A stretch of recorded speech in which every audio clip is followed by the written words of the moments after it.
Yuck Mouth TV, yada da.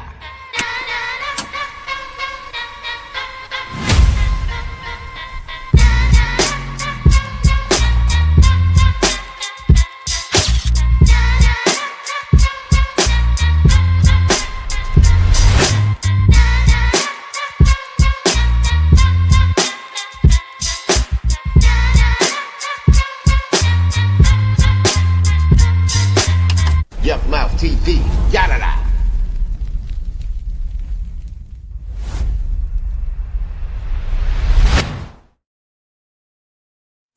Hey, man, Yuck Mouth TV, subscribe to your gizzard, man. Another episode of WTF Weekly with your host with the most culatto smoke. Yuck Mouth is in the He's house, man. Hope y'all like the new intro to the channel, man. We trying to level it up, man.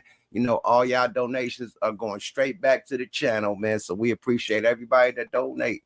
You know what I mean? Because, hey, y'all sponsor the show. I'm not monetized. And who gives a fuck? I do this shit for $3.99. And I appreciate y'all for tapping in and subscribing. You dig? And getting up in that chat doing your 1-2 with them dragons. You feel me? Dragon gang, salute. Committee, salute. Nation, salute. That gang is in the building. Salute to the mods in this thing, man. She Shaniqua done tapped in early. You know what I mean? Let's get my guy on the first one, man. RPM J was the first on the tap in. Yes, Yuck on the afternoon, man. My apologies, man. You know, I was supposed to do this 2 days ago. I've been zapped, man. I was up for the whole weekend, man. Big shout out to Sioux City and Sioux Falls, man. You know what I mean? I had to do that show on Saturday, and then Sunday I was in Kansas City, man, for the sincere freestyle rap battle. You know what I mean? Hosting that, man. So long weekend. I had early ass flights, you know what I mean? Had to stay up all night to catch those flights, you know what I mean? When I was in Sioux City, it was an hour and 30-minute drive to the airport. I had early ass flights, so I had to wake up at, not even wake up, just stay up, leave at 5, get there at 7, you know, turn the rental car in, all that. So I had a long weekend. So when I got home, I kicked my feet back, you know what I mean? When your body say, yeah. I mean, when your mind say, yeah, we about to go live, and your body say, slow down, Turbo, and just knocked out, man, period. 2 days in a row, just knocked all the way out. 3 days, matter of fact, just, yeah. So I'm back. This is my bag for being late to the party, man. More of the story, man. I was zapped, man. I had a long weekend, but I had a fun weekend, too. But I was up for 2 nights straight, no sleep, and flights. Multiple flights. Let me see. 1, 2, 3 flights with connections. All flights had connections, and they was early. So peeped that one out and stayed up 2 nights in a row, man. But I enjoyed my occupation. I wouldn't, you know, ask for nothing else, you know. So this is what I signed up for. So I cannot complain. You dig? That's how I get my money. You dig? So if I gotta wake up at 6, stay up all night to wake up at 6 again to get the next flight, hey, it is what it is. Let's get this chili, you feel me? Chalupa, Gouda, Skrilla Scratch, paper, whatever you want to call it, man. We chasing it and we getting to it and we got good business, man. But yeah, another episode, man. I was supposed to report on this a few days ago, man. You did said, damn, man, that reminds me when I flew out of Denver, Colorado, it was the 3-hour layover. Yeah, them type of moves, man. And then I had a show, and then my partner in grind, you know what I mean, because of weather conditions, you know, he couldn't make it. So I'm out there by myself. I got to do everything by myself. So I'm overworked on the show side of the game because I did everything by myself. Nobody to back me up. Nobody, you know what I mean, to do their verses and none of that shit. I had to do the whole show by myself because the show must go on. You know what I mean? We can't control the weather. We can't control the airport. If the airport got the boys sitting, you know, for 2 or 3 hours, if flight delays and it misses the whole show, it is what it is. You dig? So we can't control that, but I'm out there and the show must go on. And it did go on, and I killed it. You dig? You feel me? It's nothing to a boss, baby. You remember, I'm a solo artist at the same time as a group artist, you know what I mean? But this was a group show, and I had to, you know, do it all by myself, man. So it is what it is, man. You dig? None to a boss, man. We do that all the time. You dig? We can switch out. You dig? Oh my Lord. But yeah, I'm back, man. Back. It's good to be back, man. Hope y'all like the intro, man. Tell me what y'all think about the logo. We got the WTF Weekly logo finally, you know what I mean? It's been long overweighted. But I really believe in this show. I think this is a real solid podcast. This ain't just a you know what I mean, a reaction podcast. This, you know, we really be dialoguing and talking our shit on this motherfucker, man. Shanique in the building. My sister tapping in. I see you, sis. Everybody, the gang, the committee, man. Let's get them dragons up in the chat, man. You feel me? It's a lot of things going on, man. Down south, man. You know, we always thought they was unified. You know what I mean? Like they still are. I'm not gonna say like this one incident means that they not unified. I mean, but that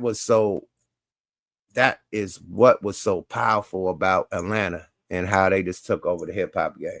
The unity, you know what I mean? The camaraderie, you know, them sticking together, helping each other on projects, albums, whatever it may be. You know, they was all together getting that cheddar, man. And that's what made them a dominant force. What we seeing right now from Young Thug and, you know, just mainly him, you know what I mean? Like, he got a lot of hate coming from that side of the couch.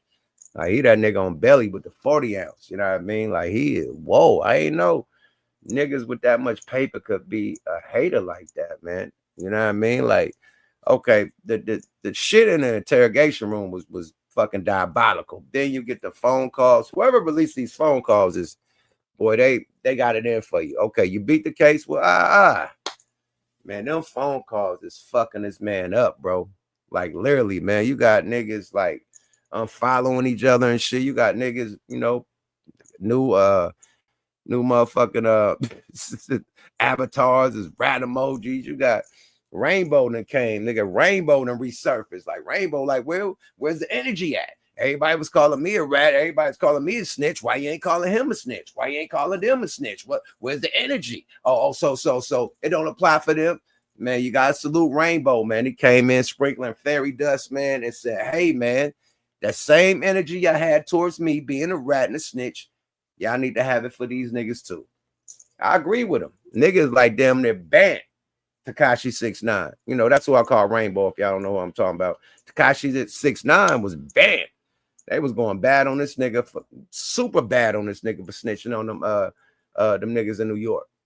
Ape shit on that boy. Ah, man, you a snitch, you a rat. Whoop, whoop, whoop. He came out of jail, you know what I mean? Still making slaps. He did some gunner shit, you know what I mean? Still making slaps, still getting deals, still, you know what I mean? Showing up, showing out, big jury and shit, big cars, big Lambos and Rolls Royces and shit. He's still showing up and showing out. And then the nigga switched it to the straight Dominican, you know what I mean? A reggaeton shit and made another bag. So, you know, he like, yo, where's that energy at? You know, where's that energy when nigga said he was a snitch? So I want to get right to the content because there's a lot of content. There's a lot of people reacting, especially a lot of rappers and boss niggas from Atlanta reacting. A lot of other people from, you know, other parts of the earth, just in hip hop reacting. But let's see DJ Fedademics. He got Rollo and he got Tekashi 6ix9ine on the same live, and they are talking about, excuse me, y'all, they are talking about what's going down in Atlanta. And one more thing, man, niggas calling Atlanta Ratlanta. I do not agree with that. I don't fuck with that.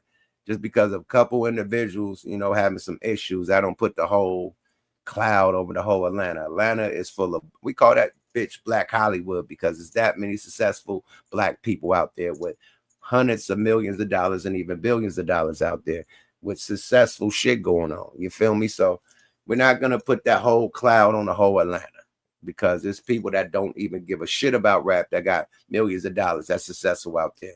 We got people that's entertainers, ball players, you know, people that own restaurants, barbershops, clothing stores, you know what I mean? You name it, studios, film studios, all types of shit. The list goes on and on. Real estate investors, business people, and corporations and corporate life and shit like that. It's so, and then the college people, it's so much money and people making moves out there to where you can't put that whole blanket over the whole Atlanta. So I don't agree with Fedademics, who coined the phrase Ratlanta. Yeah, Fedademics coined that phrase Ratlanta. So blame him for that phrase. But I don't agree with it because there's a lot of bosses and boss chicks out there in Atlanta. And just because a couple people made mistakes, I don't mean the whole Atlanta made that mistake. So I do not agree with that. You dig? But let's get to this shit though, man. Because This is diabolical, man. What's coming out of that camp, you know. That camp is diabolical right now. It's ugly. But let's hear what Bruh got to say too, man. I think he agreed with just a little commercial break. Let's hear what Ugly Money Meech got to say, man. Salute to Ugly Money. Y'all go follow them, man. He got one of the dopest podcasts in the game. He hailing from the A2, man. Let's see what he got to say about the situation. Let's go, y'all. Fair use. There's been a lot of greasy talk about Atlanta falling off. Won't the rest of y'all niggas fall on in? Academics, let me hear a record from New Jersey that's popping. Whack, let me hear a record out Compton that's popping. Oh, what? Say what? Atlanta could lose half their hip-hop community and we would still have 50% more freaking celebrity stars and rappers in the industry than half these cities out here. Let's keep it all the way above. Just because one nigga got some shit going on or one group of niggas got some shit going on doesn't mean that the whole city fell off. That just goes to show how damn powerful this one city is, that one group got some shit going on and y'all forgot about everybody else. Are you serious? Fuck out of here. Yeah, until y'all niggas break a record, fall on then if we fell off. Want to hear this shit? I love y'all niggas, but y'all niggas tripping for content. And I would say you tripping from content because you named Whack 100 and you said, name one hit coming out of Compton. Nigga, did you just see this run that Kendrick Lamar had from last summer to past this summer? Nigga own hip-hop, nigga, for a year straight. What do you mean what came out of Compton? Nigga, the hottest shit that come out of hip-hop right now came out of Compton, my brother. But you're absolutely right besides that. You know what I mean? You're absolutely right besides that. Jersey, you know what I mean? Jersey got SZA. You know what I mean? Far like, yo, name somebody that's hot out of SZA beating their ass, bro. And she from Jersey. Sorry about that. So them two little examples he made, you should have said some other cities, you know, but you can't say Compton and the number one hip-hop artist besides Drake is from Compton. And you can't say Jersey with one of the number one singers and with the biggest tour that happened, you know what I mean, ever, stadium tour. Now, I'd have ran a stadium tour with Kendrick Lamar, made more money than all these motherfuckers combined. It was one of the highest gross stadium tours ever. Yeah, she a beast. You can't say that Ugly Money, Ugly Money Michi. So I don't agree with that, but I do agree that, you know, Atlanta got some bosses out there. A lot of bosses, a lot of boss females out there, a lot of corporate shit going on out there besides this street shit that's going on. But let's get to the street shit. That's what we signed up for, man. You feel me? Let's hear what 6ix9ine got to say about this shit, man, because 6ix9ine ain't feeling this shit, bro. 6ix9ine ain't feeling this shit at all. You know, it is what it is, man. Rallo ain't feeling this shit. Fedademics ain't feeling this shit, man. Big salute out to how the fuck is that, man? Salute out to 9G TV, 9 Mag TV, man. Salute to them, man. They got all the shit going on. Subscribe to them too, man. That's where the content coming from. Fair use, dog. Fedademics figured out a way to get all these niggas on the live chat together and talk they shit, man. This is interesting. Let's go, y'all. Fair use. Young Thug, nigga. You need to slow the fuck down, Turbo, and get off the internet, man. That's all I'm gonna say before I play this content. Let's go, y'all. WTF Weekly. Let's go. Yada da. I'm back. This who got nothing to do with blood. Who got nothing to do got opinions. So now nobody got an opinion. Rollo the building. What's up, family? Ack in the building. Yo, Rollo, I'm gonna be honest with you. I'm blaming you for all of this. We could have skated past this, Man, but I told you on God. I swear by Allah, I told you. I said, Thug been calling the streets, telling everybody to do this. And then boom, the next day, yeah, I was like, the call come out. What Thug doing? Like I said, shit don't take. I've been saying it for 5 years. I said I was the first to say. I said, yo, bro, these undercover rats. I'm not saying what I did is right or wrong. I don't consider. I'm outside. I'm wearing my shit like outside. Like what happened? Like yeah, I did it. What? Like that's me. Right. That's like you know me. I'm outside. Like when. But I know nobody when behind you come the to wall. Miami, when you come to Miami, I be with security guards. I be that. I'm outside. Like I don't. Ain't nobody. I just came from behind the wall. Ain't nobody behind the wall saying that you ain't. I just went to FCI. Went to all the spots around the world. And whether you believe it or not, I know many comments saying you a f***ed up person and all that. I swear by Allah, with everything in me is not behind the wall saying that about you, John. I even say it. I'd be like, shout to be outside, like shout to like, yo, Rollo, like Rollo, look, I violated 8 times. I'm on my 8th violation. No, I don't want you violating now. No.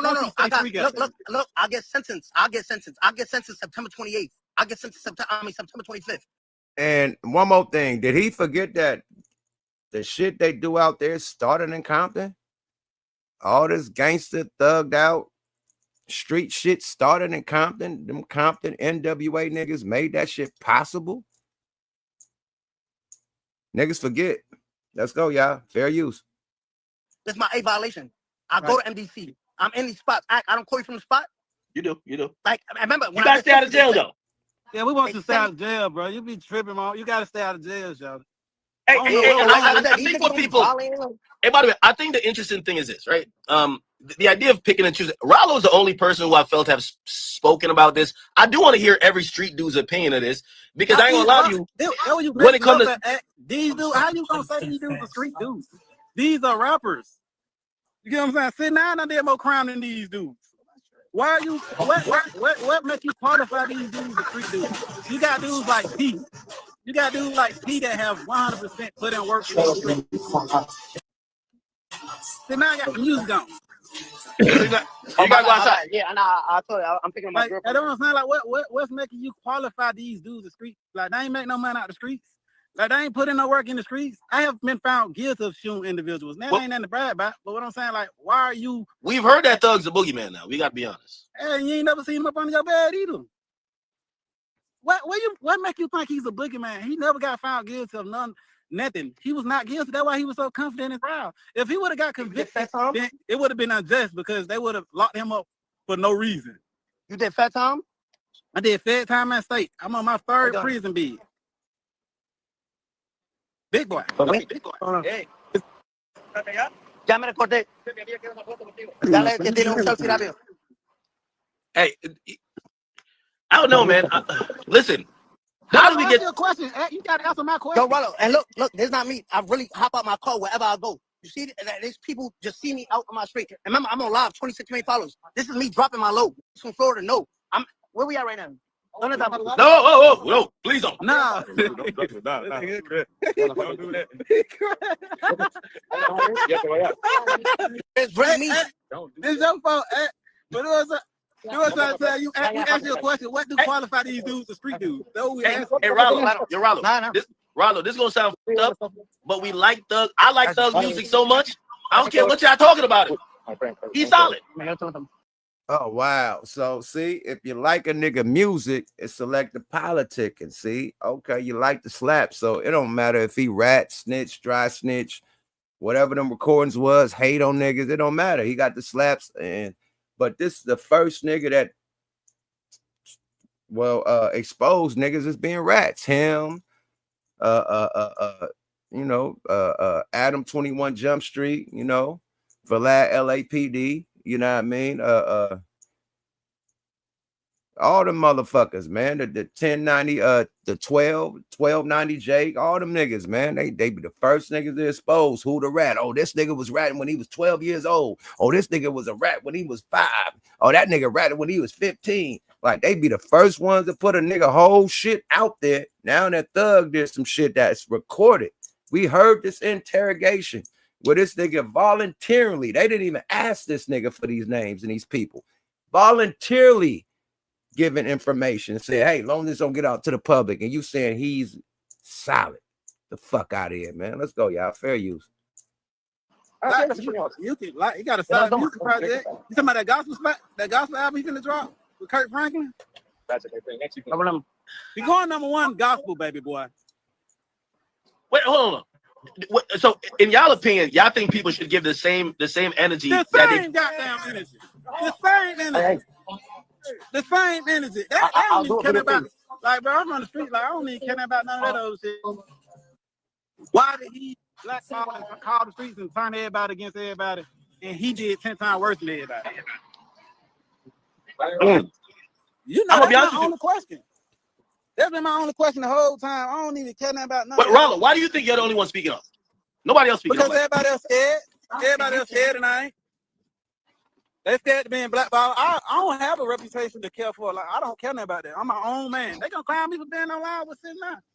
Yo, and let me clarify something. My bad. I was doing something, but listen to me.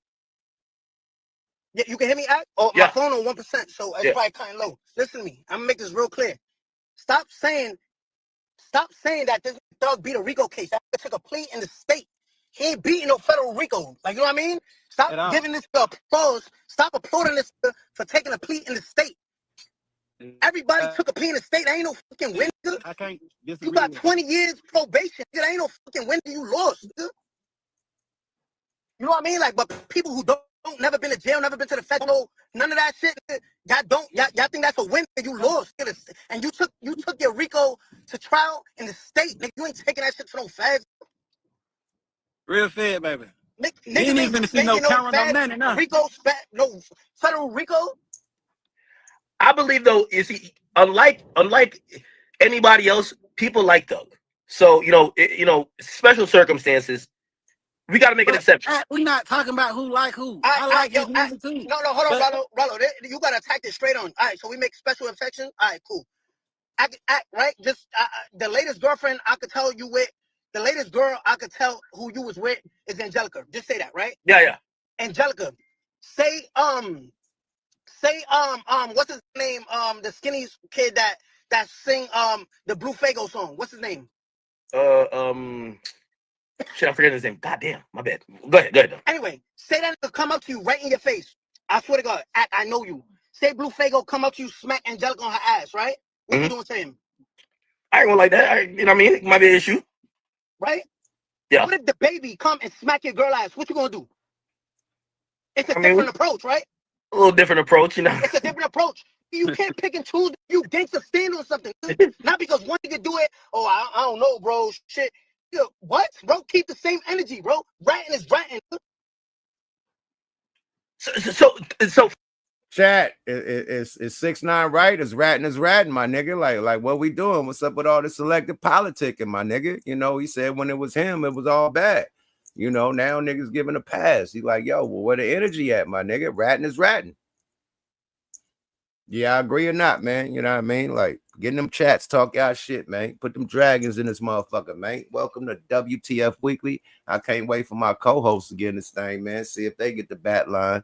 You know, if they got that alert and tap in. But I'm going to hold it down like 4 flat tires. You feel me? They said the streets is a myth. I agree, man. And then I ended on a good one after I play all this. Let's go, y'all. Fair use. From what I'm hearing, though, I don't think he's saying that he didn't tell. He spun the cops. Oh, he spun the cops? All right, so I spun too. I just spun him at trial. What? like what? Crazy, man. I spun him too. I spun him the trial. I spun everybody. I said, oh yeah, look, like what, bro? Come on, like what? Like now, oh bro, you didn't tell where he told he told with khakis on. Like it's different, bro, because he had khakis on. Like I think that's kind of Rollo's point. Rollo feel like he got railroaded maybe because there was other likable people. This nigga 6ix9ine is the biggest troll ever, man. We miss this nigga online, man. He is the ultimate shit talker. Him and Charleston White, man, they go back to back. You hear this nigga? This nigga is comedy. He's a comedian, man. And just on just natural. This nigga, listen to the shit he's saying. It's hilarious. And he's dead ass serious.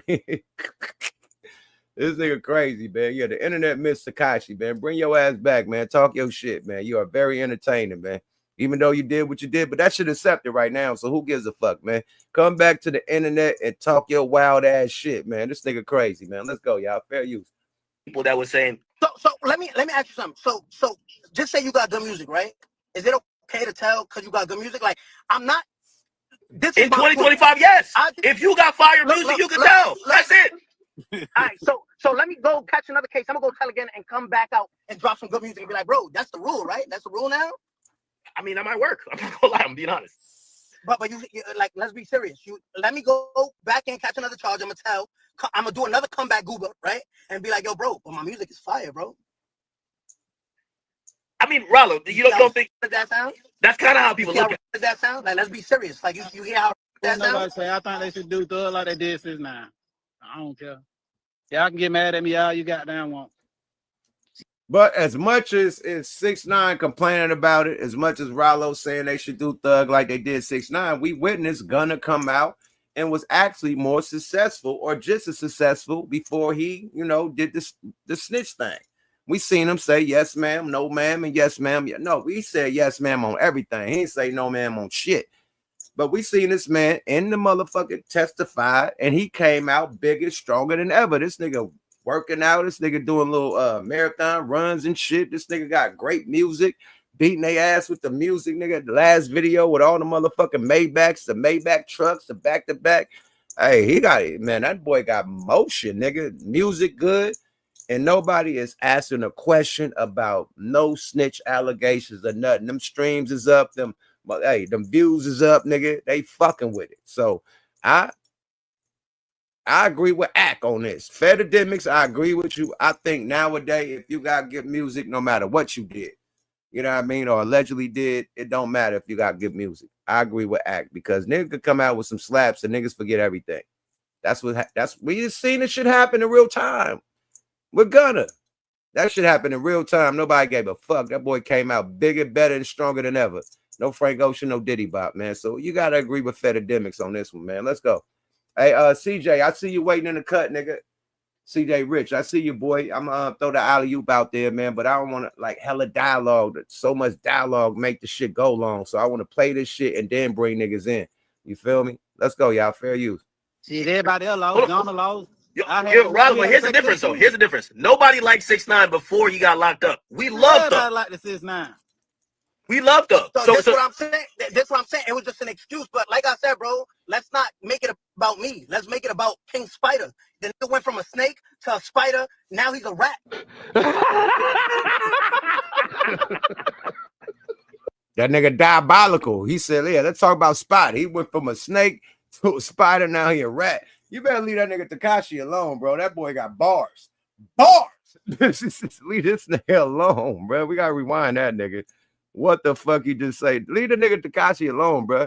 The biggest troller ever to do it, my nigga. That nigga said he went from a snake to a rat.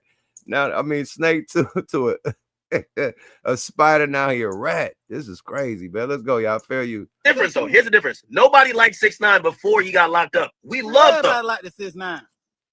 We loved him. So that's what I'm saying. That's what I'm saying. It was just an excuse. But like I said, bro, let's not make it about me. Let's make it about King Spider. Then it went from a snake to a spider. Now he's a rat.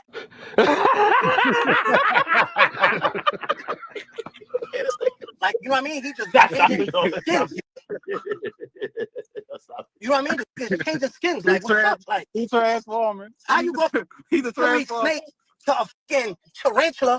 Now you're a fucking rodent, nigga. Like, how many skins you got? This ain't Fortnite, though.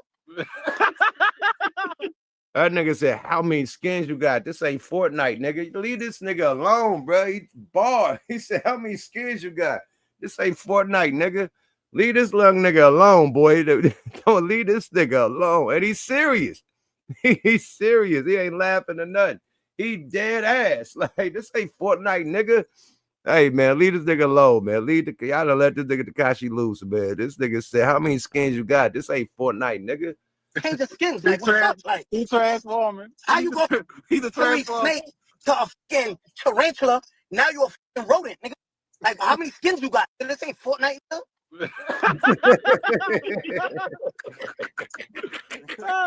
This shit get real. Bring your head back. He talking about your favorite rapper. And that nigga Tekashi ain't laughing. He dead ass serious. That nigga ain't laugh one laugh, nigga. Hey, hold on. Well, first of all, I'm gonna be honest with you. I think that yo, 6ix9ine. Unlike you, I think Thug got everybody in Atlanta shook. I don't think niggas want to talk about that. You ain't got me shook. You ain't got me shook, bro. Listen to me, yo, brother. What y'all using? I went from when I left USP Atlanta, I went to Cumberland, FCI, and if I left FCI Cumberland, I went to Jessup. All right, tell me if I'm lying right now. You wrote the Muslim card, right? Yeah. I'm around a Muslim card wherever I go. All right, so look, so hear me out where I'm going with this, right? Hear me out where I'm going with this. When I got jammed up, right, and I'm looking at all these cards, right? They got the New York card, they got the the DC card, they got all these, the blood card, they got all these cards, bro. There's 3 people in the feds, right? There's 3 people in the feds who walk the yard, right? There's people who tell, right? Wish There's they people would have who told. tell. There's people who wish they would have told. Right. And the third one is people who want to tell but ain't got nothing to tell on. Nah, but then what I'm telling you, said now you forgot about That nigga, boy, he broke it down. He said, nigga, this is 3 people in jail, right? People who tell, people who wish they tell, and people who wish they could tell, but they got nobody to tell on, just to get the fuck up out of there, nigga. That nigga dropping bars, nigga. You get a little rewind, selector. Welcome to WTF Weekly, man. Dragons in the chat, man. You know what I mean? It's going ape shit, man. They don't let this boy Tekashi go ape shit, man. And you know, it's funny how another rat is calling another nigga a rat. This is diabolical. The nerve of this, it'll hit harder if the nigga never ratted. Like if Tekashi never ratted, this shit will be super diabolical about what he's saying. But you actually did the same thing, my nigga. So the jokes you're saying about yourself, about him, is damn near about yourself. You dig? But let's let them chat talking shit, man. Let's go. And the third one is people who want to tell but ain't got nothing to tell on. nah, but then what I'm telling you, said now you forgot about this. No. You forgot about one more person. You forgot about the niggas that been in jail, kept it silent and gangster, and then they're telling on niggas in jail on cell phones and shit. Yeah, no, bro, that's cool. Third party. Look, bro, all these fans, all these niggas in the comments don't understand it because they never been in no situation. I'm still catching violations to this day. Hear me out. Yo, bro, y'all more gangster than El Chapo? Y'all more gangster than El Mayo? Them niggas sitting down and talking to them people. Y'all more gangster than El Chapo and them? They people though. They how they play. They don't care about telling on the opps. If you go against them, they telling on all the rivals. Yo, bro, and in the fans. Rat on rat crime, man. This is a rat on rat crime, man. This is diabolical. Let's go, y'all. Fair use. Pablo, bro, listen. Same thing. He tell you, Ronald tell you, wherever you go, Mexicans run the feds. He tell you, the Mexicans run them yards. That who bring all the phones in? They run the yards. They got the laundry mats. They work the hallways. They work all that. They gonna do shit we ain't gonna do. Them niggas doing all that shit. And them niggas, I'm telling you, bro. Yo, let me speak on my shit. Melly came home, right? Mel Matrix came home, right? Yeah. The big homie came home, right? Yeah. Let me tell you how gangsters full. He got sentenced to 11 years. Why he came home in 7? Why? The federal time, you gotta do 85% of your time. Be sure to like, comment, and subscribe. Why you came home in 7? Who you told on? They don't know about that Rule 35. Yo, sentence me. Send me up top. I got some information. Just reduce my sentence. Make it look like I'm. Oh, he dropping jewels. He said Rule 35, man. That's like a 501k. You feel me? If you know about them 501ks, man, the other one is a Rule 35, man. That Tekashi talking that shit, man. They should have never let this nigga loose. That boy said the Rule 35, man. Talk your shit, my nigga. Let's go. Fair use. Why you came home at 7? Who you told on? They don't know about that Rule 35. Yo, sentence me. Send me up top. I got some information. Just reduce my sentence. Make it look like I'm on real time. Oh, that's the joint where you get resentenced after you told when you're locked up. That's the Rule 35. That's after you get sentenced. So at first you get a 5K1 in sentence, and that's how you know when they tell you can't hide that. They're gonna say it in your sentencing transcripts. The second. So it's a 5K1. I thought it was a 51K, but he says the 5K1. Let's go. I thought it was a 51K, but let Rollo say it. It's a 51K, I think. Let's go, y'all. Part is when you go get resentenced. Oh, they cut your sentence 5 years. Oh, hey, by the way, and I know I'm just playing devil's advocate here, but Rollo, I'm gonna keep it a being with you. I actually believe what Thug is saying. He said the difference with him and you, they never use this shit in court, so it's not telling. If they don't use it in court, they ain't telling. Oh, if they don't use it in court, they ain't telling? I never got nothing used in court. Zero. What? Yo, act. What? You said if they don't use it in court, they ain't telling? Yo, act. What? That's what Thug said. Yo, matter of fact, Yeah, I know. Yo, bro, listen. Let up. Act. That's yo, Rollo. Don't even answer that. It's my man's. Act is my man's. I know my man. I'm gonna pull the tweet up. I'm gonna pull the tweet up. Yeah, you said that wrong. No, act. That. Ignore that. I know 3 selling drugs right now. Let me call 911 and be like, yo, listen, I'm tipping y'all off. I'm not going to trial. I'm just letting y'all know these niggas got drugs in their car right now. Go. They go, they lock them up, they find the drugs, all type of shit, and never go to court because they plea out. I didn't tell, it never went to court. I tipped them off. Is that telling? Man, hey, cut that out, man. That man said, y'all got my number. Call me if y'all need any information. I made promises.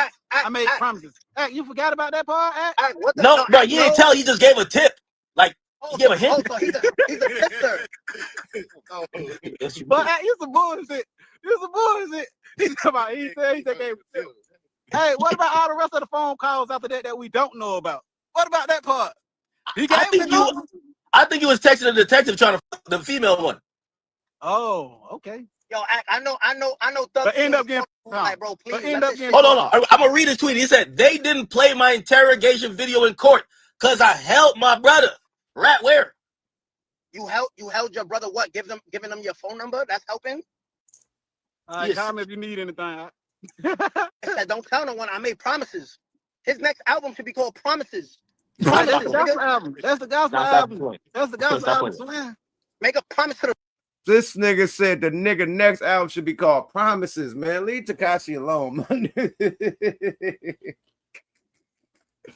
This is the king of the trollers, nigga. Him and Kanye, leave these two niggas alone. This nigga said his next album should be called Promises because he made promises to them people. Oh, this is diabolical, man. That's why I keep on playing, because Tekashi keep hitting niggas with bars, man. You gotta, I hate to say it, but he cooking the shit out of Young Thug, man. Young Thug need to respond to Tekashi, nigga, because he roasting the shit out of you, nigga. Let's go, y'all. Fair use. Lord, change your life. But yo, hey, by the way, is Atlanta gonna stand? I want to see where like the majority of Atlanta stand on this issue. Man, ain't nobody going through that shit. Niggas is calling me, telling me they sorry and all that. I mean, I appreciate that. I ain't gonna never expose no nigga that said what they said. But however, I told you 100% that was behind the whole destruction of Atlanta. I don't know what the his whole plan was or why the hell he wanted to bring it. And get what? On that call, I never even told you he turned Wham against P or he turned Wham against all these other different people that he did. But however, you have found out that shit ain't even come out of my mouth. That shit came off the phone call.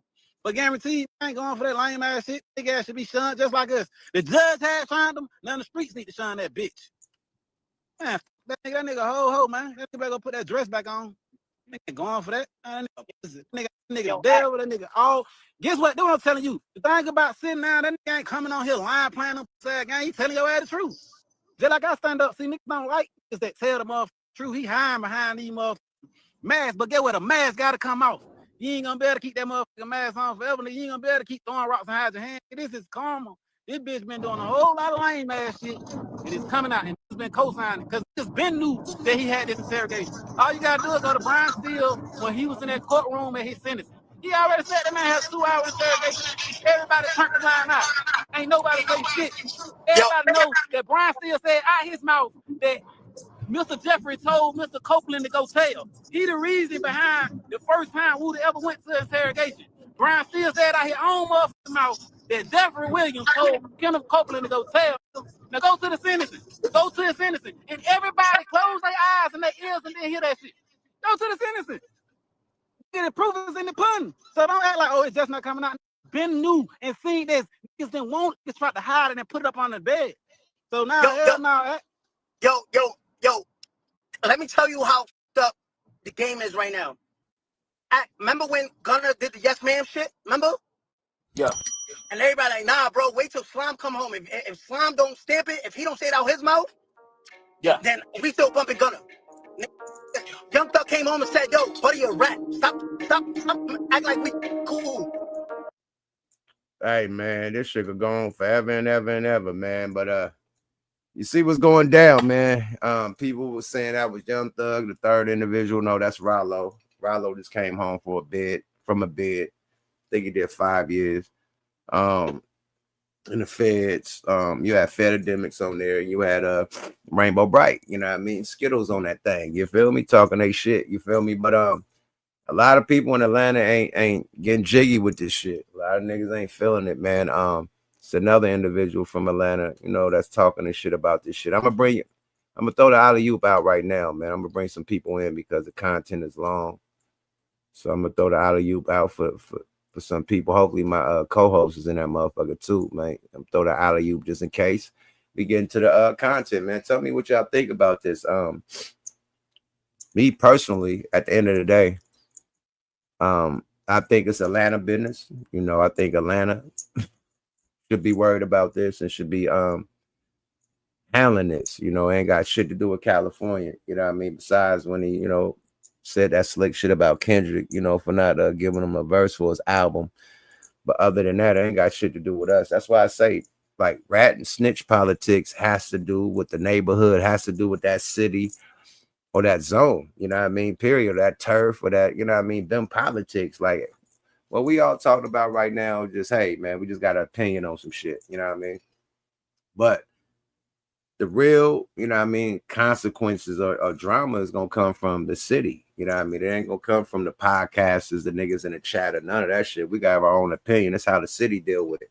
You know, so we can all, you know, get it up in Clubhouse and talk our shit. But if the city ain't going to deal with it, what you can do with it? You know what I mean? Period. So, like I say, these type of issues, you know, belong to the city. The city got to handle it. So you seen somebody from the city, Rollo, you know, talking this ish, you know what I mean, saying he ain't feeling it.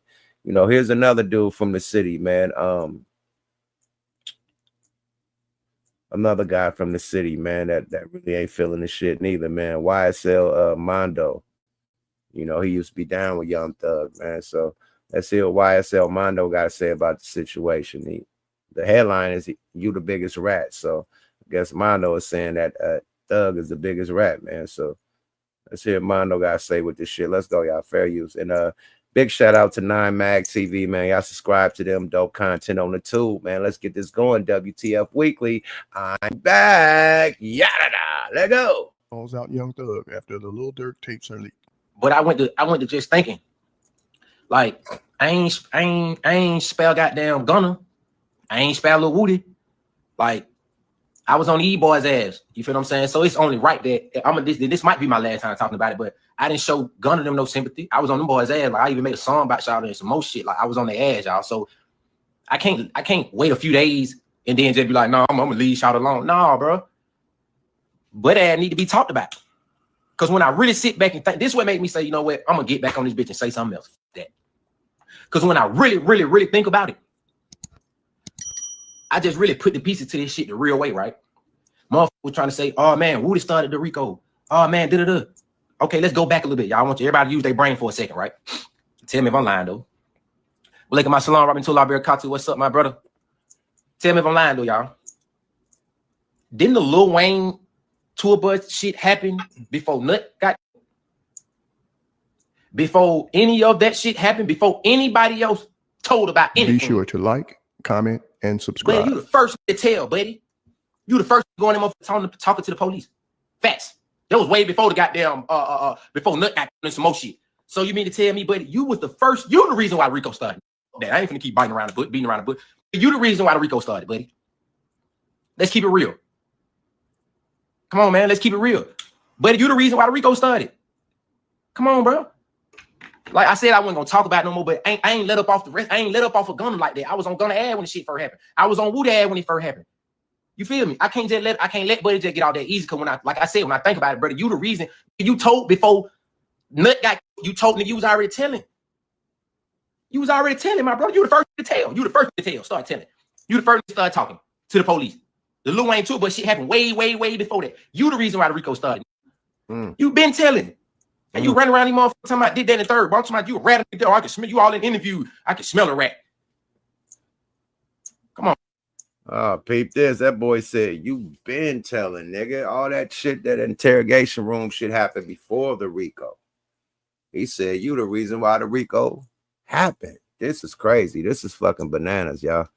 I'm not going to say this is Ratlanta. Not at all. I just got to say that Atlanta got some shit they got to deal with.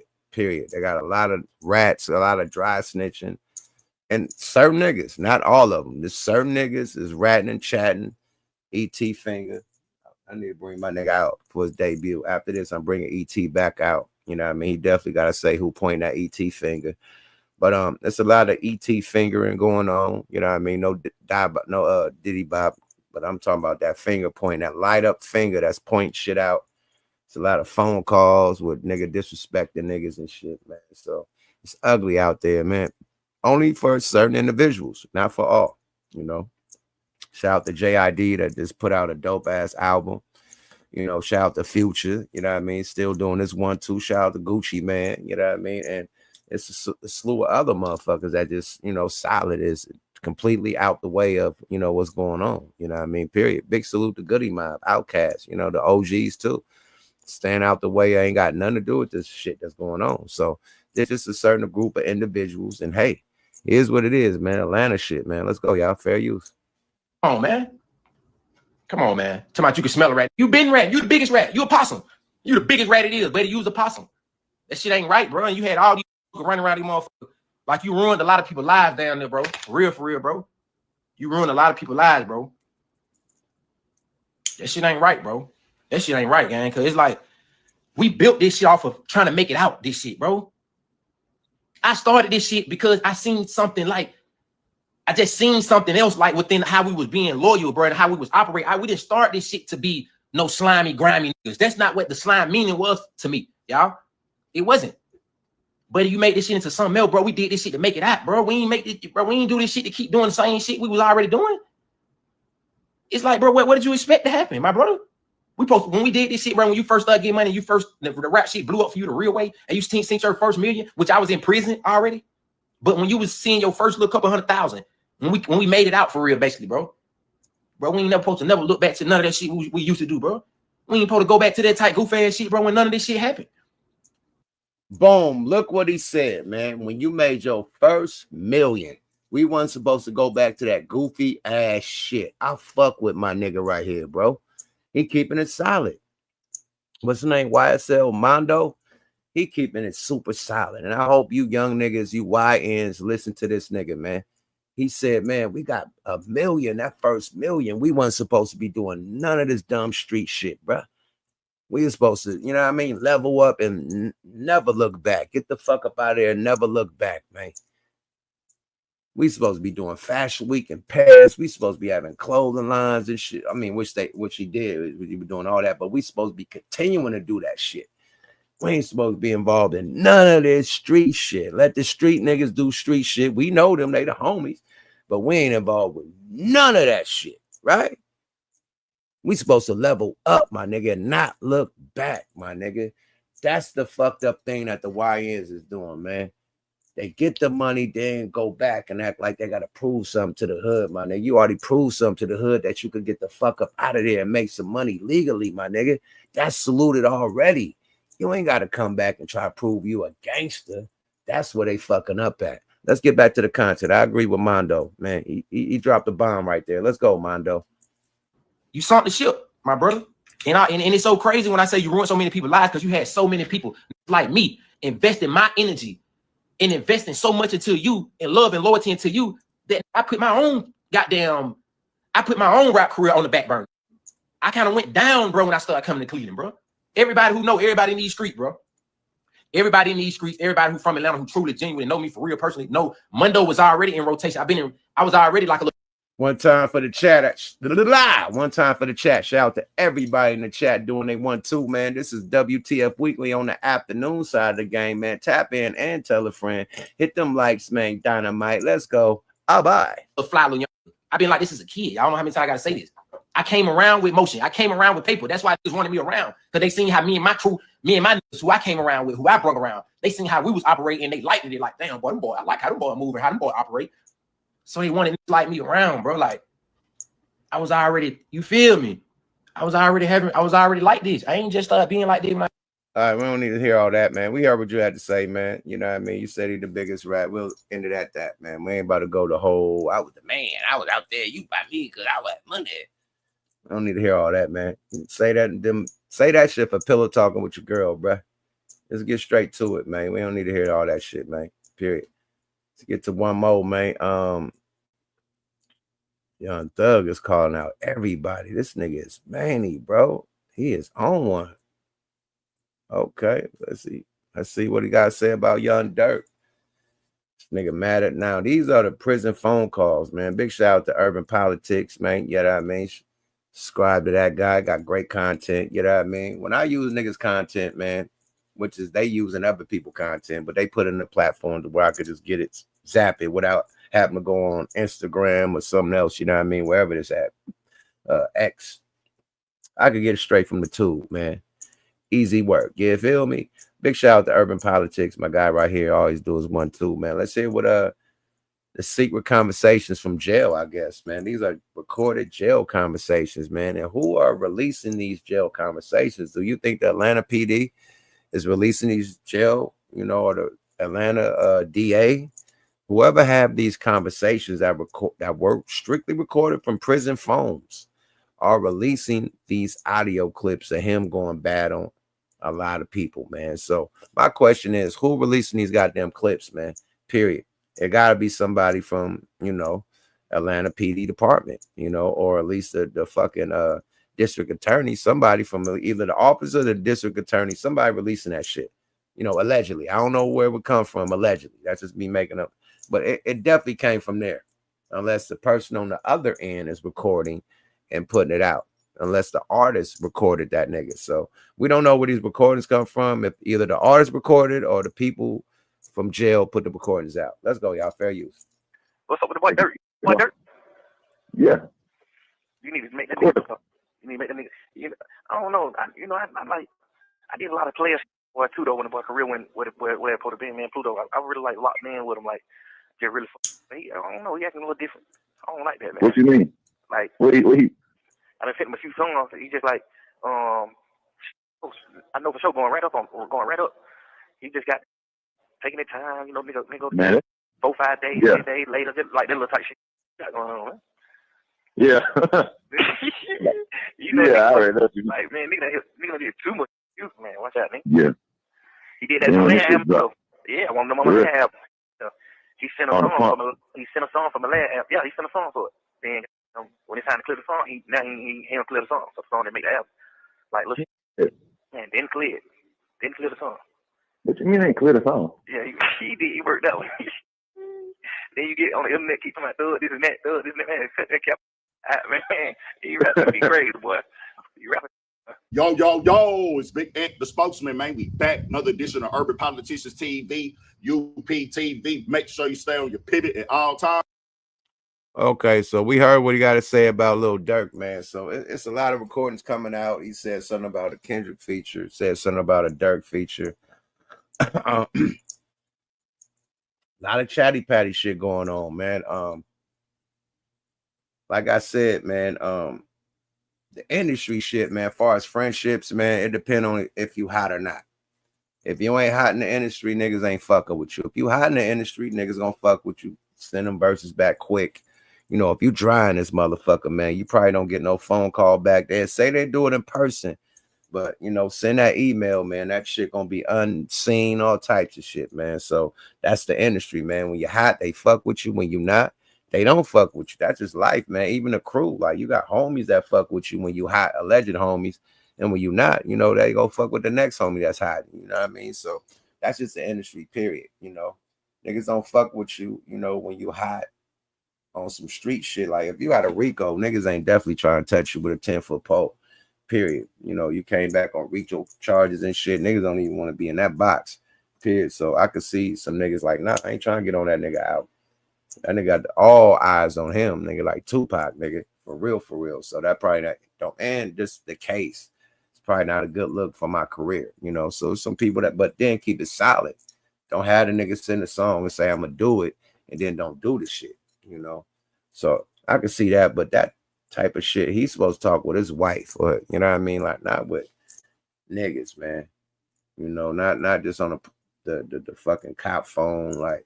You're being recorded, my nigga. Somebody is hearing this shit, and they heard it and put that shit out. Period. Is this the end of Young Thug, man? Is this a downfall of Young Thug, man? I don't know, man. Yeah, I never bought his music like that. I never was no fan. There was certain songs I fuck with, but as far as fuck with a whole Young Thug playlist, nah, I ain't did that before. Let's see. I guess he responded. I guess some OTF niggas, checked him and he responded to them dudes. So let's hear what Young Thug got to say about what he said about Lil Durk. Let's go, y'all. Fair use. I think it's time we have a little heart-to-heart conversation. Do you guys think we're being a little too hard on Thugger? You guys have all been going crazy clowning him in the comments when all he did was make a little mistake. Don't you guys think we should give him a little bit of a break, cut him some slack? No? You guys don't want to? All right, fuck it. Young Thug thinks he's bigger than the program. We saw him post this message yesterday after the leaked call of him trash-talking Kendrick came out. He posted this picture of Denzel Washington saying, "Who cares?" when he was asked if he's ever worried about being canceled or losing public support. Well, after the leaked audio call today of him talking bad about Lil Durk, all because Durk refused to clear a verse for his album. What's up with the boy Durk? You fuck with the boy Durk? Yeah. You need to make that nigga. You need to make that nigga. You know, I don't know. I did a lot of player shit for the boy too though. When the career went where it supposed to be, man, Pluto. I really like locked in with him, like get really fucking with him. But I don't know. He acting a little different. I don't like that, man. What you mean? Like what he I done sent him a few songs. He just like shit. I know for sure going right up. He just got them taking their time. You know, nigga go to 4 5 days, 8 days later, just like that little type shit. Like, man, you got going on, man. Yeah. You know, yeah, I already know what you mean. like, man, nigga need too much shit for you, man. Watch out, man. Yeah. He did that Malaya album, though. Yeah, I want them on Malaya album. Yeah. He sent a song from Malaya album. Yeah, he sent a song for it. Then goddamn, when it's time to clear the song, he don't clear the song. So the song that made the album. Like, look, he ain't clear. Man, didn't clear the song. What you mean ain't clear the song? Yeah, he did. He worked out. Then you get on the internet, keep talking about thug, this and that, man. Cut that cap ass shit out, man. You rap to be crazy, boy. You rap hell, boy. Young Thug is now crashing out and issuing threats to the rap community. Now, the one thing you gotta know is that no one artist is bigger than hip-hop. The game was fine before you got here, and it will be just fine after you leave. Young Thug responded to all the backlash from today and the past week saying, yo, you guys, listen to me. Bashing me is only going to fuck that rap community up more. I'm the blue. I think he meant to say glue to this fake ass game. Now, this is the exact opposite of what you're supposed to be doing right now. First off, if you ever gotta explain yourself to strangers on the internet, you're cooked. That is an admission of guilt. Right now, what Thugger is trying to do is play victim. You got caught talking. Oh, yeah. If you gotta explain yourself, that's an admission of guilt. Absolutely. I agree with this young man. Let's go, y'all. Fair you. Shit about everybody. You thought these calls would never be heard by anybody. And now that people are reacting to it, you don't like it. But when people were bashing Gunna, he never came on Twitter crying about it. What you're supposed to be doing right now is dropping music to quiet down all the noise. We know you have tons of record already done. Start releasing them right now. And to be honest with you, even though you're not fucking with Gunna right now, bro, you gotta take a page out of his book. You see how he came home? Drop music, join the running club. You gotta go find you a club to join, brother. Doesn't matter if it's a book club, anime club, shit, even chess club. Find yourself a community to join so that way you can keep your mind off of the internet. Right now, there is absolutely nothing you can tweet that's going to make people stop bashing you. You can put out a tweet saying you just saved somebody's grandmother from the fire. It doesn't matter. Right now, it's your turn to get these jokes. How you respond and react to it is up to you. Now, it did not stop there, you guys. After Young Thug got called out by one of the OTF members, this is OTF twin, he said, yo, that nigga on them phones gossiping like a straight bitch. I'll never trust a nigga that put on makeup and a dress. Young Thug immediately saw it and he responded, as usual. He said, all y'all new junkies in OTF, just know, I'm the one that sent Brian Steele, my lawyer, to help him on my dime. This man is still telling and offering up information that nobody asked him to. Somebody please tell me why we needed to know this information. Why are you bragging that you're paying for his lawyers? You couldn't just do the man a favor and just keep that between you guys? Thugger, please get off Twitter. So as you can see, buddy, there's no change in people's minds. Give Mariah your phone, go to the studio, and lock yourself in for the next 3 months. Trying to threaten the hip-hop community is not going to work out in your favor. You guys get in the comments below. What do you guys make of Thugger's reaction to all this back? Hey, man, he fucked up, man. He talking about P. He talking about everybody, man. That nigga talking about everybody on the phones, man. And the nigga Rollo was like, he was trying to, you know, divide and conquer, you know, get everybody on his side and not fuck with nobody else, man. You can hear him in some of them conversations, man. So Thug, man, you need to have a mob meeting with all your Atlanta and rap comrades, a big dinner, apologize, you know what I mean? You know, let them know that's how you really felt, you know what I mean, at that time. But, you know, you in jail, you stressed out, you know what I mean? You had fucked up thoughts, you know, and you felt like it was you against the world. You know what I mean? You felt like niggas turned their back on you when you was locked up. Explain to niggas. Niggas will feel that. You know, instead of saying, hey, I did that and it fuck up the rap community. I'm the glue to this. Like, niggas say, hey, man, I love y'all niggas, man. You know, I'm about to do a big ass dinner. I'm flying everybody in on privates, man. You know, I got the big ass, you know, and come talk to me, man. You know what I mean? Period. We're going to talk in person, man. Fuck these phones, everything, man. I invite everybody to come to my crib, sit down. We're going to have the biggest chefs in the world. With the best food, the best motherfucking wagyu, the best seafood, everything, man, the best champagne, and we're gonna laugh about this shit and continue life. That's how a boss will handle it, you know. But all that defensive shit, man, just prove you more guilty, period. Straight up. WTF Weekly, we are in the building, man. Atlanta, man. This ain't on the whole Atlanta, man. It's on a few individuals, man. They like Atlanta, Ratlanta. Like, yeah, man, Feta Dance is a cold piece of baloney for putting that out there. Ratlanta. This nigga crazy, man. Let's get down to the Joe Budden shit that's going down, man. As of recently, Melissa Ford hasn't been around. It's been revealed that Mark Lamont Hill and Melissa Ford used to date, which we never knew. It's been alleged that Melissa Ford, you know, had relations with Amani, and allegedly, you know, Ish also allegedly, you know, from the flirtation shit they was doing when she first came. So, hey, we don't know what's going down with Melissa Ford, but somebody has some type of breakdown. You know, I'm a definite fan of the Joe Budden podcast. You know what I mean? Definitely one of my top podcasts I watch. And yeah, I've been wondering why Melissa Ford ain't been there the last couple of weeks. Where is M4? You know what I mean? So let's hear what brother got to say about the shit. He's gonna break it down to the very last compound. And welcome to WTF Weekly Afternoon Edition. We back. Yada. All right. Again, shout out to Mark, who's dealing with an emergency. Ice, Mel, feels like we missing at least 3 more people. But it's cool. What's good, people? It's your boy The Kitchen. Now, it looks like for this latest episode of the JBP, it was quite boring, to be honest. It wasn't that entertaining. Everybody was there, but Melissa Ford. Mark Lamont Hill, he was there for a little bit of time, but he had to, in fact, leave due to the fact that his son is currently in hospital right now. So hopefully everything goes well for him, because that can't be easy. I'm actually surprised he turned up at all. But as for Melissa Ford, we still don't know what has gone on with her situation, and the questions are in fact still up in the air as to whether she is still a part of the podcast, because while this podcast went live a couple hours ago, a lot of fans were disappointed and a lot of fans were asking questions. Yeah, where the hell is Melissa Ford at? She doing her own podcast, so how the fuck is she not doing the Joe Budden podcast? She did a new podcast with a young lady, and that shit did numbers, and she's not on the Joe Budden podcast, so she's not obviously out of town doing some movie or something like she usually doing. She's at home and she's doing her own podcast out there. So if she could do her own shit, why she ain't at the Joe Budden podcast? Now, you know, Joe Budden podcast, people could get suspended, you know, or people could take a break, you know, mental break. So we don't know what it is. We hope it's a break. We hope she ain't fired, because every podcast need that female element, that female point of view.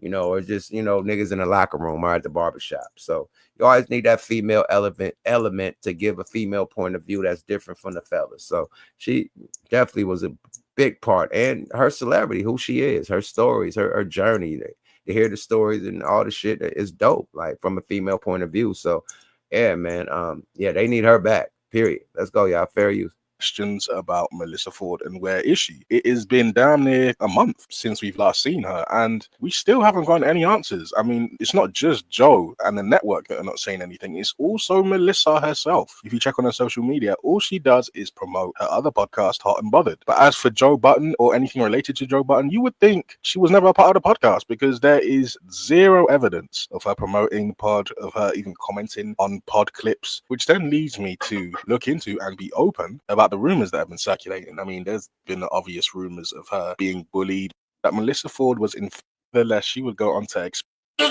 guys, right? Mel, like, before she went. Kind of crazy. But if you guys didn't hear that clip, here it is. We might even talk about it before up here. But when we sent Mel to HR, like, to talk to him, Mel, like, before she went, oh my God, the culture, I can't stand it, I don't know what's going on, and if you don't do something about those guys, right? We said, you know what? This is real. Yo, fix your laptop. That's about 4. We said, yo, this is real. Oh, this is serious. Yeah. This is serious. let's send Mel to HR.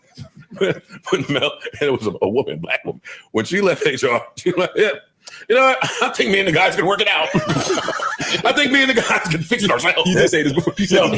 I love Mel. I absolutely love Mel. Shout out. Mel is the greatest. Hey, HR talked you off the ledge. I say, you gotta, No, it wasn't they can't that. understand it. No, it wasn't that. It wasn't that. What happened? What was it? It was her suggestions. I was like, you know what? On second thought, I'm gonna save them. I'm gonna say. Oh, you saved us. Are you? Man, I'm just not. Melissa, you didn't even have a conversation with the lady, so shut up. You don't even know. But I was beat. Melissa, look at me. Saved us. She wanted to go in like a direction where I was like, you know what? Let me just reel this shit. Mel, you know you had been on the chopping block too, right? You know, whatever you involved in is worse than anything that me or Ace could do. Look. You were part of that. I wasn't a part of shit. Look, we are rehashing old things. Why he did he wasn't a part? I wasn't a part of shit. I ain't see nobody in HR. Stop. Nobody told Ace? Stop. I'm playing my man now. All right. Ace, you didn't know? I wasn't a part of nothing. No, It's the best thing. no, because I had the argument. They did take the allure out of Melissa Ford, man. That nigga Queen's Flip, man. He was like roasting the shit out of her, man. I didn't even know she had fake eyebrows, man. That nigga, oh, you paint on eyebrows like the Joker? He was fucking her up. And then Joe Budden let it be known she wear multiple different wigs and shit. Like, oh shit, she rocking wigs. Like, it's like a lot of shit. And it's a lot of shit that was like a lot of player points deducted. So yeah, you don't look at Melissa the same no more. Just from her being on this podcast, they be roasting her so much. Like, God damn, she got painted on eyebrows. She rock different wigs and shit. Like, that's wild, man. All females rock, not all, but a lot of females rock wigs. Ain't nothing the matter with that. But you know, we always thought she had this long blonde and black hair, you know what I mean? Afros and shit. And they always wigs. We never knew, man. So hey, here's what it is, man. Let's go, y'all. Fair use. Wait, I had to argue with Ian about why we gotta go. I swear to God, no, time out. It's not in that, yo. How? Okay, Flip. That nigga lied to me. Like it's because that's why I felt good to go. Like, okay, it's going. I'm man going. We ain't there together. I had a meeting. Got it. No, they didn't say Oh God, yo, they had to take it. Yo, why do you like to bring up old shit? Listen, you're right. We are moving on. We're not mature enough for this shit. Absolutely hilarious. This is the greatest. I seen that scuffle at the parade. I can't put no fight. No, I just now got my shit back. If I put any type of fighting and shit, it's over, Hova. I can't do that. I can't do that, Jack. But as you can see, it's a lot of drama going down at the Joe Budden podcast. People are rumored, saying that Melissa got fired or she took a break and she probably sued. It's alleged. This is all rumors, around the rumor, mill. She ain't been there for a minute for a while. But for her to be doing her own podcast and not there, that says something, We don't know, man. We don't know, man. They be roasting the shit out of her, man. And they call it dog piling. Then when people try to roast Queen's Flip, be like, hey, man, hey, hold on, man. Don't talk about me. But Queen's Flip could roast everybody. And once the niggas start getting personal with him, hey, don't talk about my family. Don't talk. Hey, don't talk. Hey. So it's like Queen's Flip get the free fall to clown everybody. And once the niggas start clowning him, it get personal. And he want to, get tough and shit. So, but it's a free fall to clown Mel all day for all them niggas, period. Even when Amani and Mark Lamont Hill was going at it, like they couldn't even sig on each other and keep it peace with Amani throwing some shit at him. But Mel, it's all good. They all could, dog pile Mel and talk shit about her, and she can't throw shit at niggas and shit. She could say, hey, stop. No dog piling on me. So I think all of them feel some type of way when motherfucker get to sigging and getting too personal. You know what I mean? Joe and Ish, when they get too personal about, being Eskimo brothers in certain situations, they get to arguing and funking about shit. So, it is what it is across the whole camp with them. But I'm still a dope ass podcast, still one of the #1 podcasts in hip hop. You know what I mean? They gonna work it out. But I want to get to the part where she actually admitted to dating Mark Lamont Hill. Where is that at? I think I had that. If not, I will move on.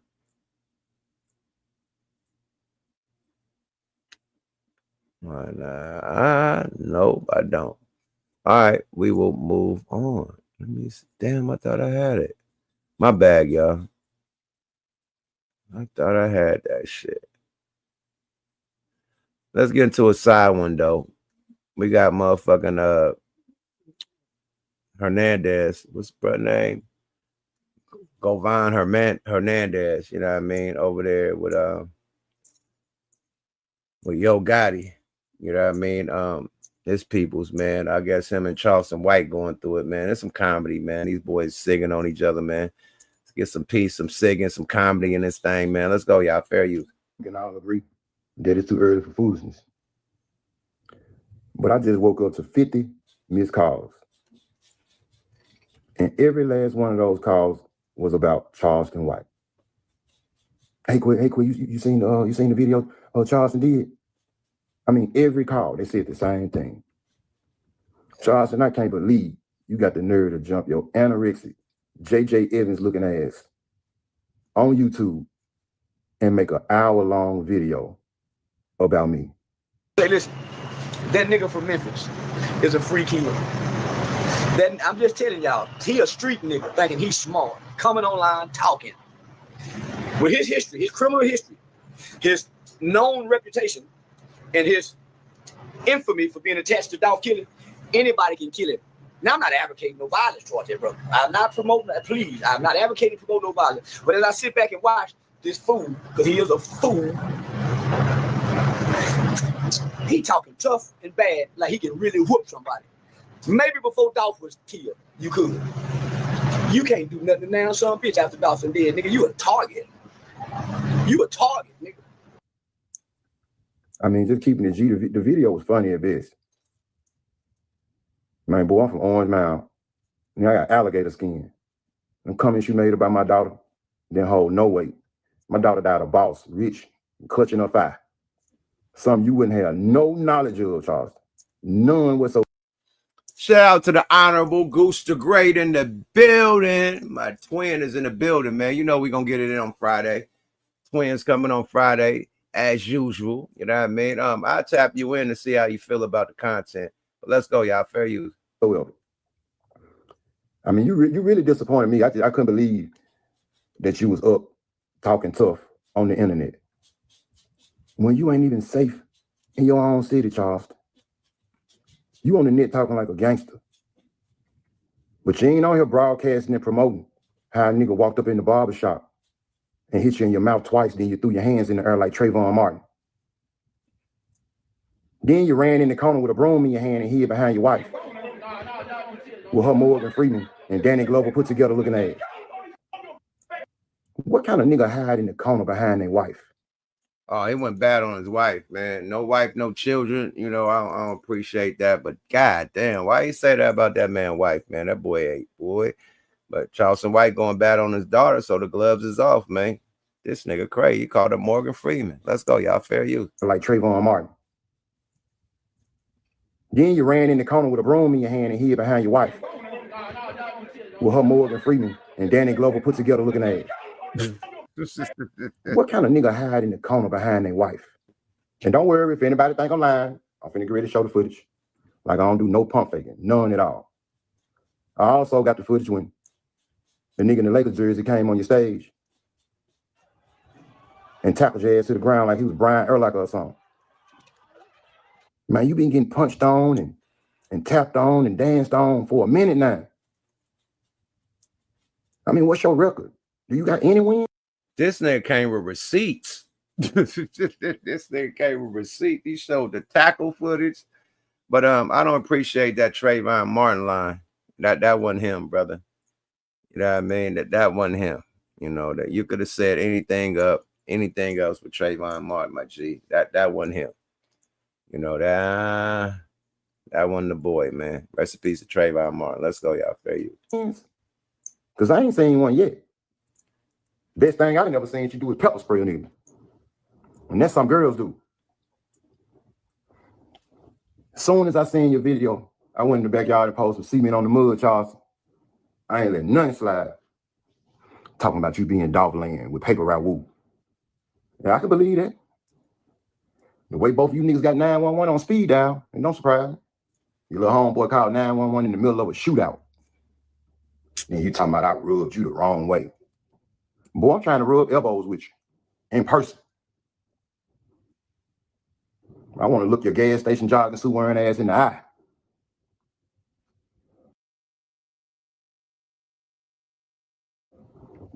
I ain't for the clown show at all. And telling these people I went on Vlad and Vlad gave me $2,000 or $3,000. Boy, you must have been drinking moonshine if you think I got on a plane and went to LA all the way to LA for $2,000 or $3,000. You must think I'm your homeboy Doobie or something. You know, ain't no way. And you talking about something, if you would sit in Nash, you would trick me into meeting you. Man, we ain't got to do no tricking or none of that. You ain't got to do no ask. Ask and you shall receive. For real, for real. Talking about you bet money. I bet money. You won't ask me to meet you. Oh, you're right.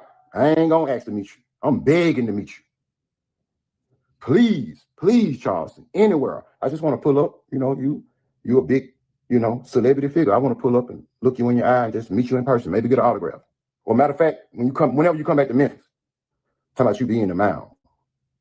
Boy, stop it. You lying to me. You must be talking about the mound on the top of a baseball field or something. Ain't no way. Telling these people you dangerous. Boy, the only thing dangerous about you is whatever made you lose your hair overnight.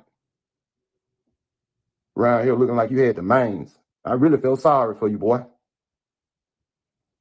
And since you be with Woo so much, make sure you tell him I just got a copy of the actual 911 call that he made to law enforcement in the middle of a shootout.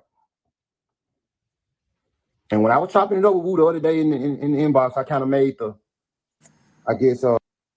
greatest in the building, the honorable. Hey. What's up, man? Let's get the full screen, man. What's that? Oh, no. Let me exit that out. How can I exit that out? Boom. What it do, Playboy? Yeah. Come on. Where you on your way to work?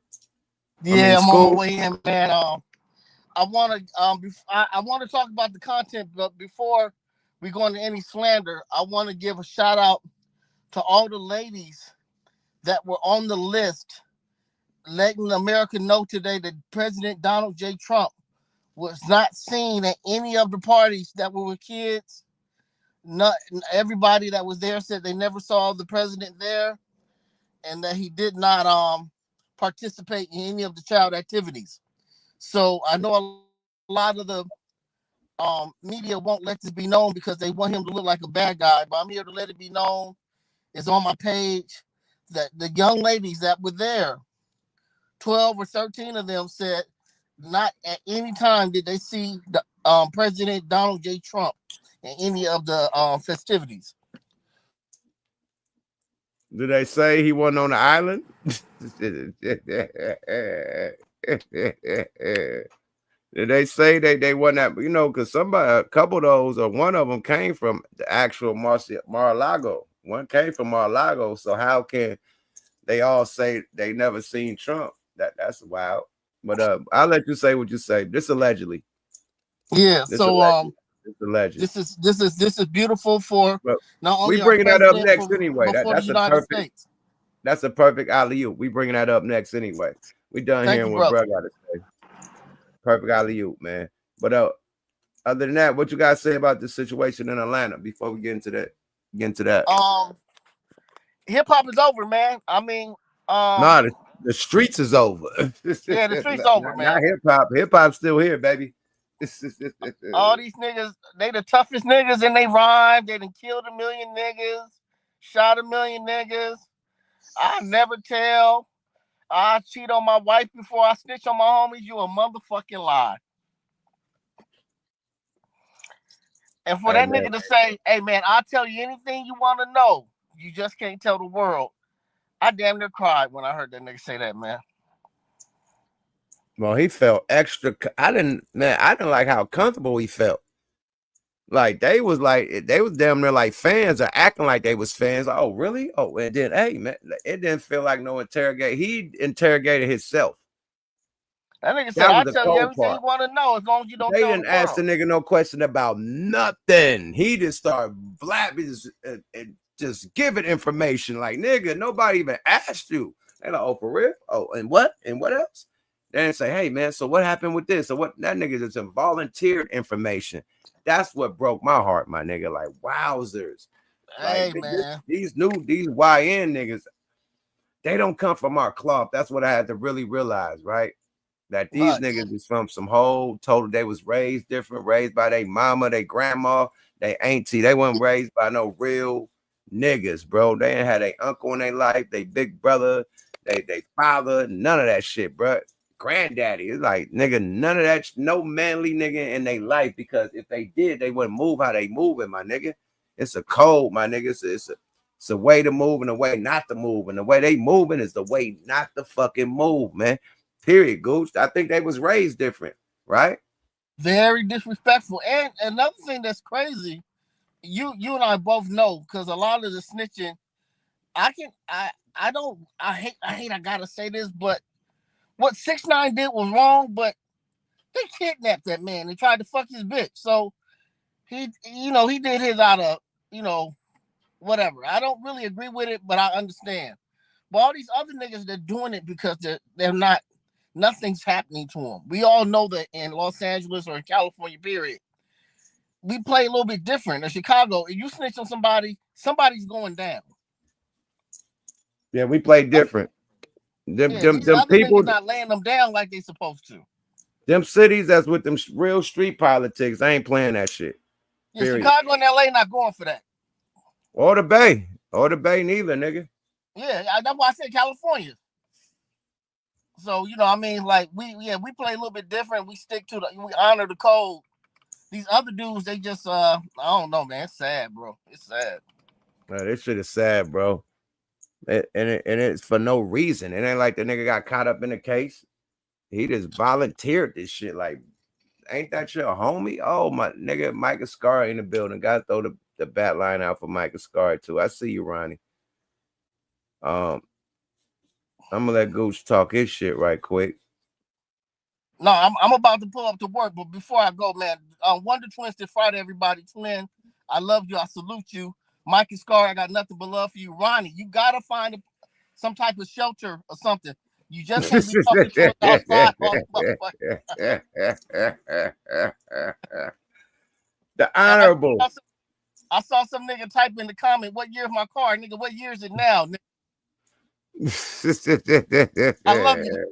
On Friday, Wonder Twins, Yup Mouth, What the Fuck Weekly. I'm out of here, nigga. Salute the Goose, the great, the honorable, tapped in, my twin. You feel me?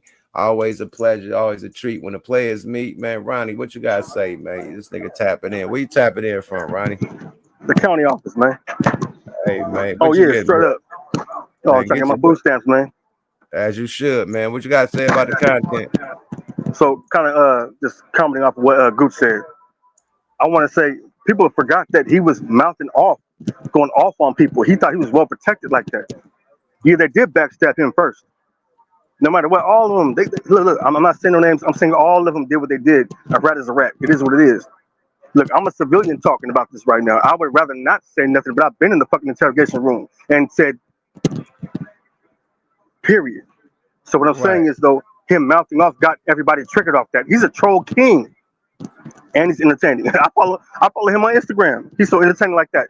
At the same time, I don't agree with what the fuck he did, but at the same time, I do agree with what Gooch was saying. Okay, he did something off of what he did just to get back at them, but yeah, you were going off of what they were feeding you, which was protection, and you were mouthing off like that, loud mouthing. That's what got everybody triggered off like that. Period. So I'm saying, yeah, I agree with him, but at the same time, I disagree. That's really the key right there. I keep it simple with everything. Go ahead. Appreciate you, my brother. Thanks for tapping in. Let's get some other people in, man. Go get your bread, my nigga. Don't get out of line. All day. Thanks for tapping in. What's up? Hey, one love, Mike. Show. One love. Salute Mike to the is mob, in the bro. building, mate. Dragon Gang. What's happening with it, Mike? Dragon Gang, bro. Hey, I just want to say this, man. You know, because snitching is cross generational, man. You know what I mean? These niggas ain't just now come out of war wars. I was actually talking to them about this, and they to them it ain't nothing but kind of like history repeating itself. And each one of them said that they can remember it was at a time when they was younger, you know what I'm saying, or in our age bracket where they felt like snitching was at all, you know what I'm saying? We wasn't saying shit like niggas was raised by their mamas and shit back then. I mean, we can't put that on the mamas, man, with these niggas' weaknesses, man. These niggas is just weak, period. We got You know what I'm to, saying? man. A lot of these, We got to, these man. 'Cause niggas, daddy, some of these niggas own households. You know what I'm saying? You know, I mean, Sammy Guevara wasn't raised. I wasn't raised by his mama. We saying Sammy the Bull was raised by his mama, 2-parent household. And you know, we gotta be self accountability. When a nigga weak, a nigga just weak. My mama would never stand for me snitching on a nigga. Period. My mama's the first one told me tell it wasn't cool. All right, for a nigga that got on that.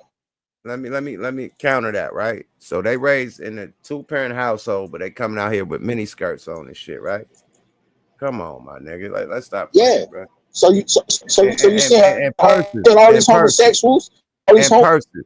No, these are regular niggas. So these you ain't saying homosexuals. Regular niggas wearing kilts, skirts, like it's swag, nigga. No, not no fairy dust being sprinkled. This is real. Supposed to be real niggas wearing kilts and skirts, leather joints. You know, with big Balenciaga boots to go with it. You know what I mean? Like, come on, bro. And what? But for niggas like me and you, what do we call it? We call it that. To me, that's what I'm saying. So I think any nigga wearing daddy that they was raised by taught them how to wear a dress and how to wear a man purse and paint their fingernails, because this is what's going on right now. That's why I said they raised by their mama, my nigga. Paint your fingernails, wearing a man purse and wearing a skirt. That's all women shit. You can't say that man had both parents and he's doing woman shit unless he on the rainbow side of the game, right? Drake, perfect Drake, perfect example. He didn't have his mom and his daddy in his life. Look what he doing, painting his nails, doing all types of shit, right? That's one example. His daddy went in his life. Why the fuck you paint your nails, bro? I'm just saying, my daddy wasn't in my life either. Nigga, my daddy was in and out my life. And I was in that, my daddy, nigga, my uncle, nigga, my cousins, nigga. As far as the man side of the game, I ain't had no brothers, nigga. So my uncles, nigga, my cousins, and my daddy, nigga, and my granddaddies, nigga. What? Like, come on, I know all. I know all that. But I'm saying, the niggas in the, and you get to the niggas and the OGs in the hood after that. Yeah. So what I'm saying, it takes a village to raise me, nigga. Period. I'm saying this. I would say directly the streets and my mother in the streets. You know what I mean? And that include everybody who you just included, right? But I'm just saying, the first nigga that told me that telling wasn't cool was my mama. You know what I'm saying? And she stood on it. She ain't never told on a nigga, and she was in the game. You know what I'm saying? When I was in that interrogation room, we from a different code. I'm saying they from a different code. Not only is they raised by their mama, but the code ain't there neither. I'm saying those two elements, my nigga. They street code ain't the code that we had. So it's a double. It's two times worse. I got you. I got you. That's all I'm saying. Like, we can't compare how we was raised. We blessed how we was raised. You know what I mean? We just didn't take advantage of the shit I did. A lot of people didn't take advantage of the knowledge that our people was giving them. They done fucked up. But the people did take advantage of the knowledge. They moved by the code. They doing ball shit, and they elevating in life. Period. A lot of niggas crashed out because of the code too. Because the code come with crash out shit too, and they out of here for, you know what I mean, and got to sit it down and then come back. That's life. But that was the code. You know what I mean? Snitches got stitches back in our day. Nowadays, you know, they get riches. It's different. they get big paychecks. Man, niggas get rich right now, Hey, bro. It's hey, different. hey, hey, no, that's beyond telling. These niggas done graduated to solving crimes. They just skipped the law school and all the shit. And I'm glad and I'm glad you said that, right? Because Yeah. me and you was one of the main niggas online complaining about that COINTELPRO type of content that was Yeah. started with Adam, The hip hop Adam COINTELPRO. 21 Jump Street and motherfucking Vlad LAPD, right? Yeah, Now the hip look, hop COINTELPRO. no. Now let me land. Let me finish my and then you could go. Now look at the temperature. That is the wave. Every podcast nigga is doing the same type of content they doing. Right? They doing the the niggas from the street politics. They talking about real street beef, real street problems and shit. All these niggas doing the same thing that they were doing. Now it's the trend. All these niggas doing the same shit. The LA podcasters, the East Coast podcasters, the down south, all of them doing the same shit that Adam 22 and motherfucking Vlad TV is doing. That's crazy. I never thought I'd see the whole landfill do the same shit that we rebuted. Like, nigga, like what? That ain't it, bro. Like them interrogation room type of interviews, niggas talking about street politics instead of the music. That ain't it. But now it became so popular that they done made niggas from the streets, like personalities, like internet personalities and shit, to where just from their street politics and shit, boom, they the nigga. You feel me? So it's a whole wave going on right now. Like we got all types of niggas from the streets that ain't dropped an album that's lit just because of what they did on these podcasts with their street stories and they crash outs. You feel me? Am I lying? Am I lying? It's a lot of street niggas that are podcasters that's more lit than the rappers right now just because of street politics shit. That shit is the wave right now. It has became the wave, period. And they made it the wave. No, you ain't lying at all. I didn't realize I had myself muted. Yeah. It's I the was wave. agreeing with you, man. We can't just point we the said. finger at Adam and them no more. Everybody do it. The black podcasters, every nigga is doing the same shit Adam and fucking Vlad doing. I'm sorry. Hey, but you know what? I mean, because to your point, at least a year ago, we was talking about the hip hop COINTELPRO. That's what I was on. Like today, we got to hip.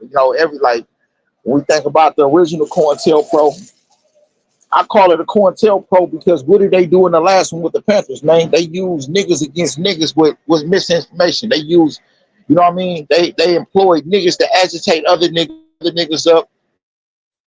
You know what I'm saying? Niggas betray other niggas. They use mistrust, so much bullshit within the culture that the Black Panther Party damn near didn't even recognize itself. So you look at the hip hop game nowadays, you know what I'm saying? Every time we get an instrument that's beneficial to black people, these white folks, they throw a COINTELPRO into it to fuck it up, just like they did the Panthers. You know what I'm saying? And the other black movements that was going on. We named. So you think this is a planned? You think this is a planned operation to destroy hip hop from within? Absolutely. It ain't just to destroy hip hop; it's to destroy anything that black people may have as a power form. Period. Anything that's beneficial. Let's get my nigga Ball Hoggers barbecuing this motherfucker. You know he alumni. He been tapping in. Tank, I got you too. I'm gonna bring y'all both in. Fuck it. Bring y'all both in. Y'all let barbecue talk and then Tank, you talk after that. I'm bring y'all both in, man. You know what I mean? Period, man. Welcome to WTF Weekly. My brothers, tell me where y'all tapping in from. We're gonna go with barbecue first, and then we're gonna go with Tank next, man. What up, though? What up, good people? Y'all already know, tapping in from the 901, Memphis in the building, baby. Yada, man. Memphis 10 in this thing, man. Hey, Tank, where you tapping in from, champ? Young Meezy, blood, what the word, dog? You already know I'm coming from East Oakland, blood. I'm coming from business, bro. I'm coming from 9-0, yeah. Tell business, man. Let's let barbecue talk and shit, then Tank, man. You know, we're gonna elaborate, man. Just to set the stage, man, you got to be the dumbest nigga alive if you out there committing crimes with somebody else, thinking they ain't finna tell on you.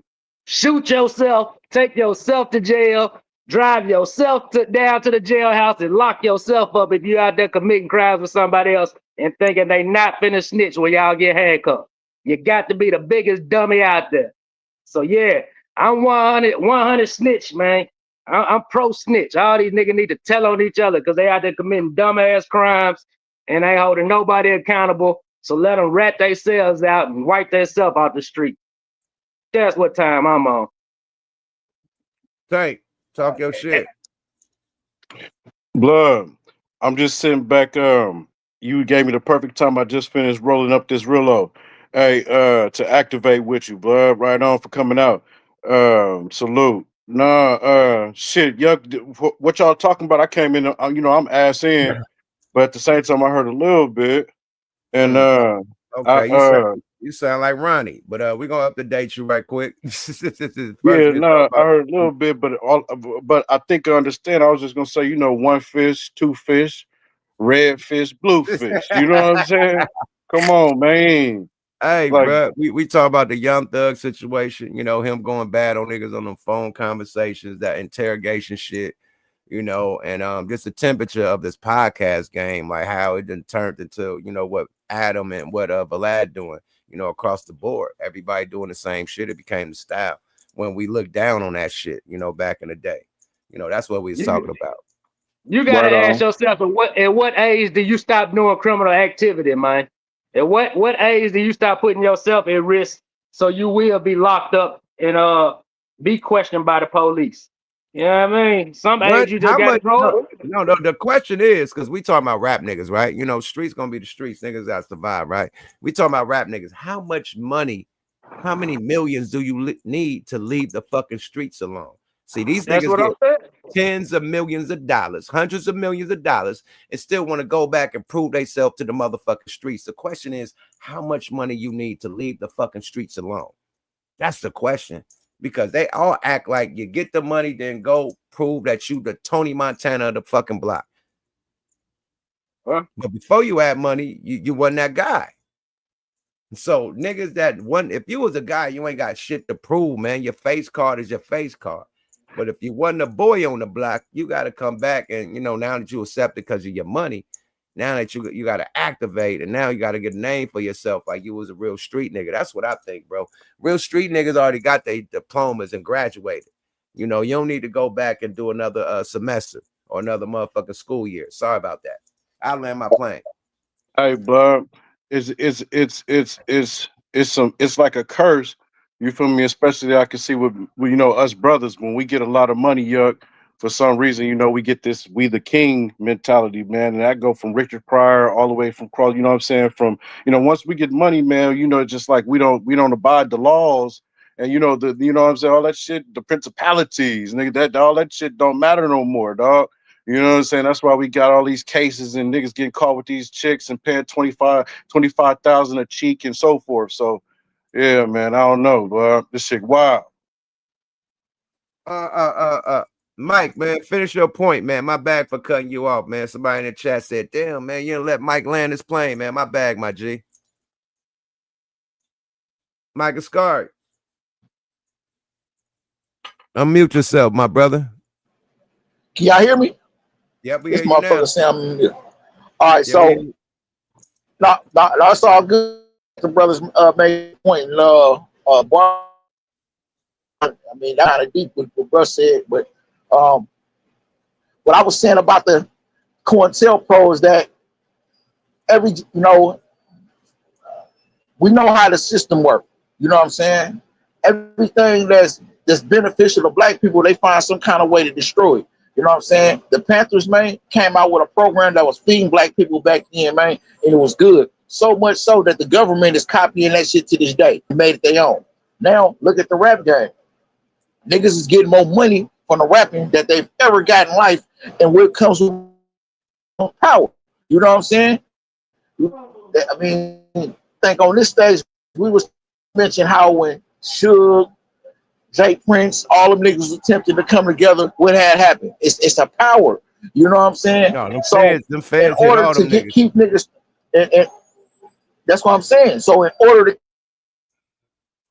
the feds keep expose their hands. So what's the best tool they use? They use niggas against niggas. You know what I'm saying? So they create this culture.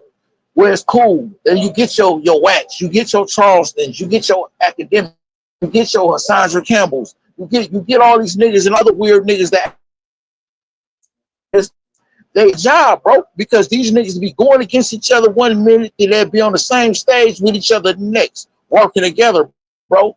Yeah, it's a program. It's the damn program.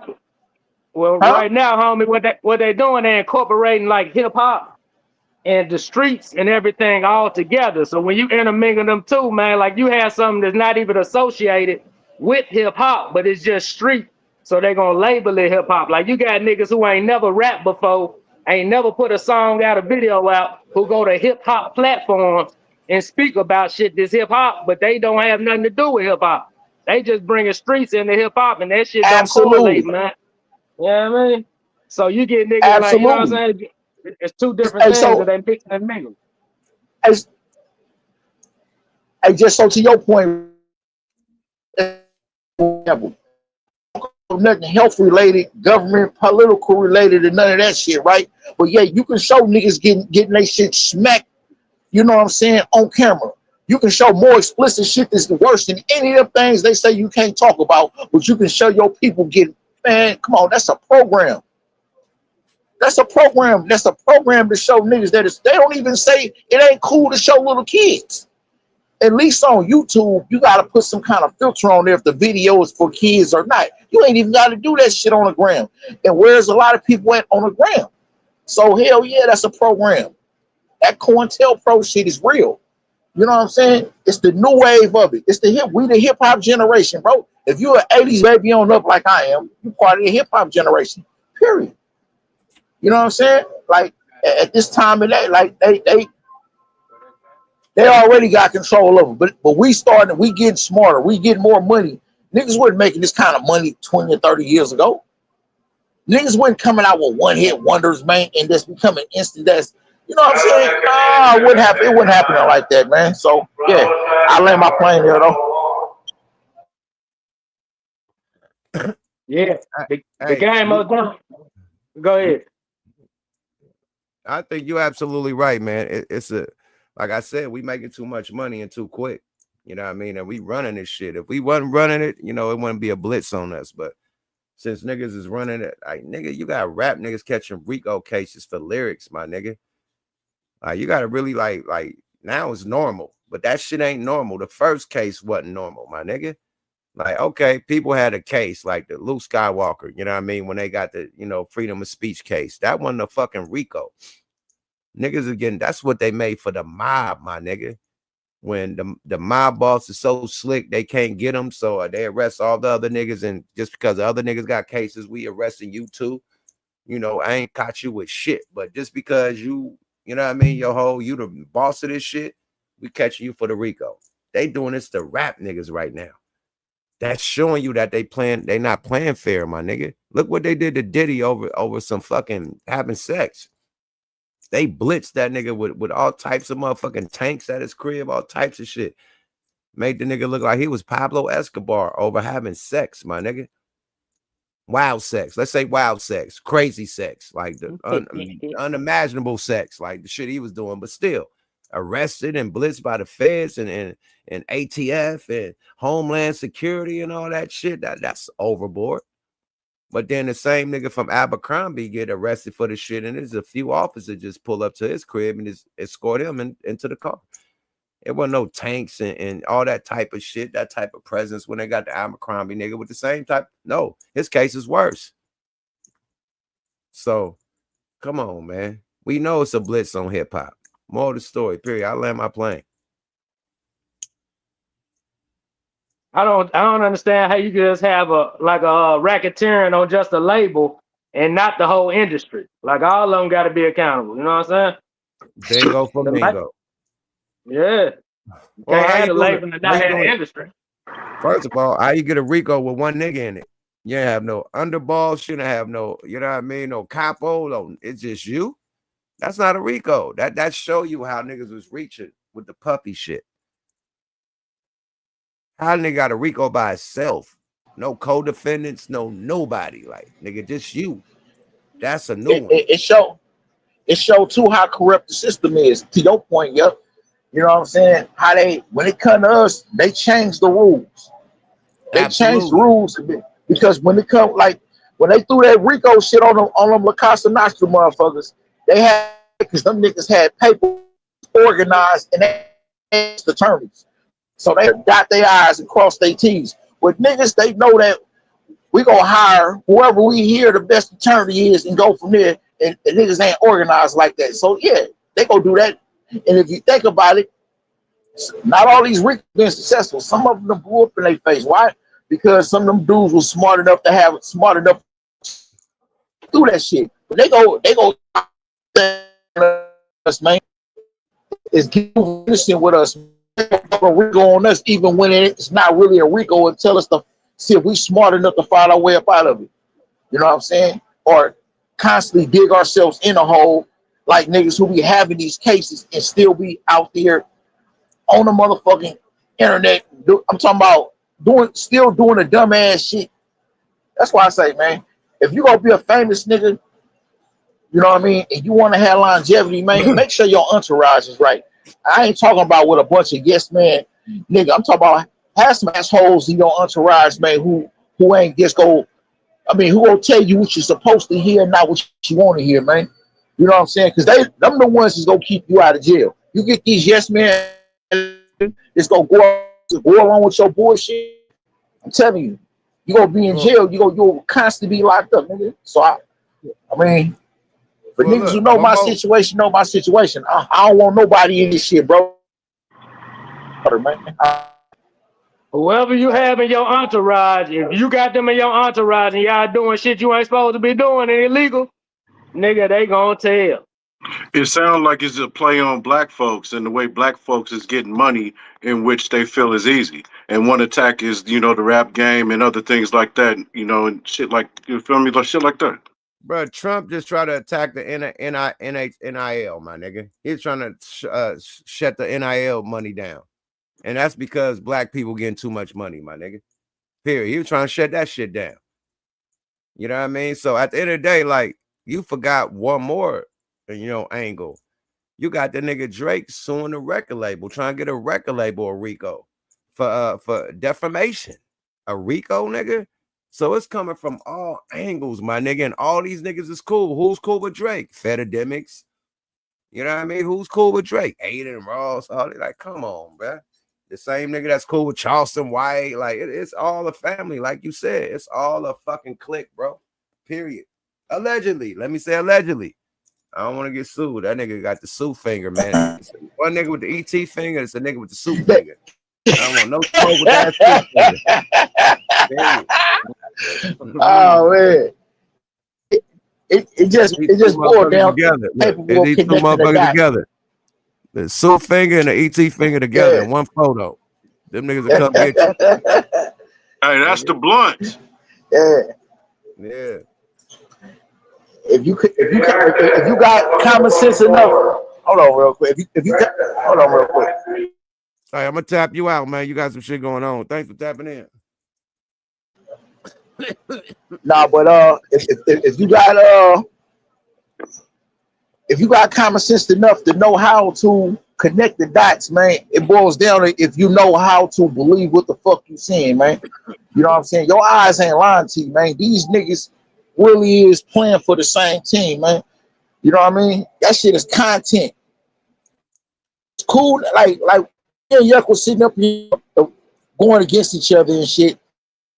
We ain't about to be on the same stage after we done said all about the violent shit about each other, niggas about niggas, mamas and all kind of the people we love the most and all that fuck shit. I mean, you know what I mean? Probably after we done patch shit up and got over shit, but we ain't gonna be 1 minute, the next thing you know, we all kumbaya.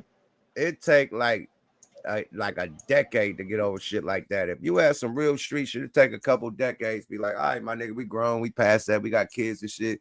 We seen our kids go to the same school. We gonna chill. It takes some shit like that. But if it's some real street beef with some blood and spilled, nigga, nah, bro, nigga ain't getting over that until decades. Like, it can't be fresh. You know what I mean? Like a year or months, nigga still ready to activate. Like, nigga, what?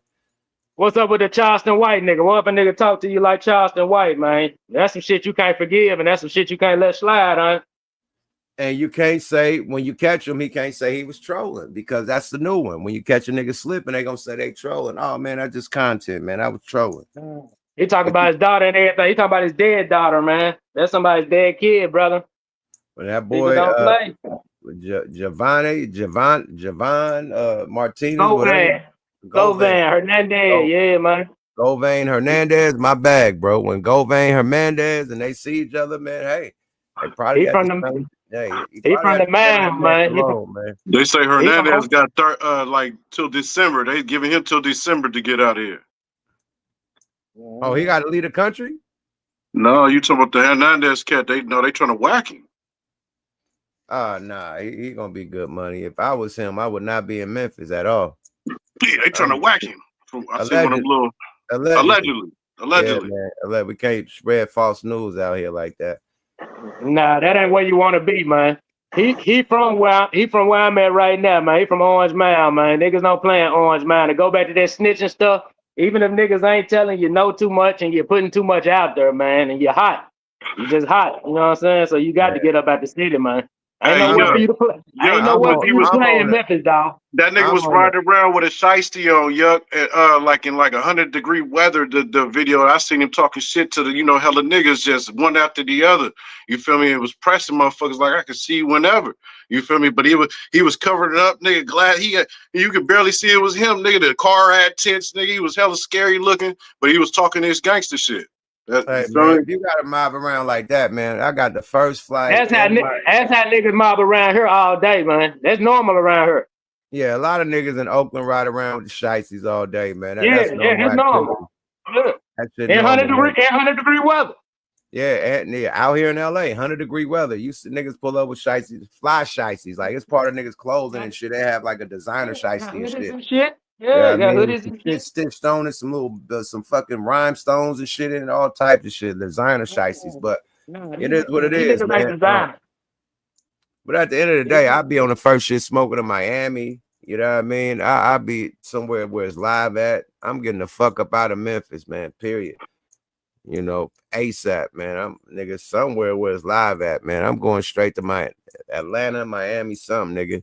Houston, Vegas. I probably go to Vegas, be low on niggas where niggas will never expect me at. But I'll get the fuck up out of Memphis ASAP, man. Period. With that type of temperature, you don't like, hey, you don't know what type of you don't know how niggas feel.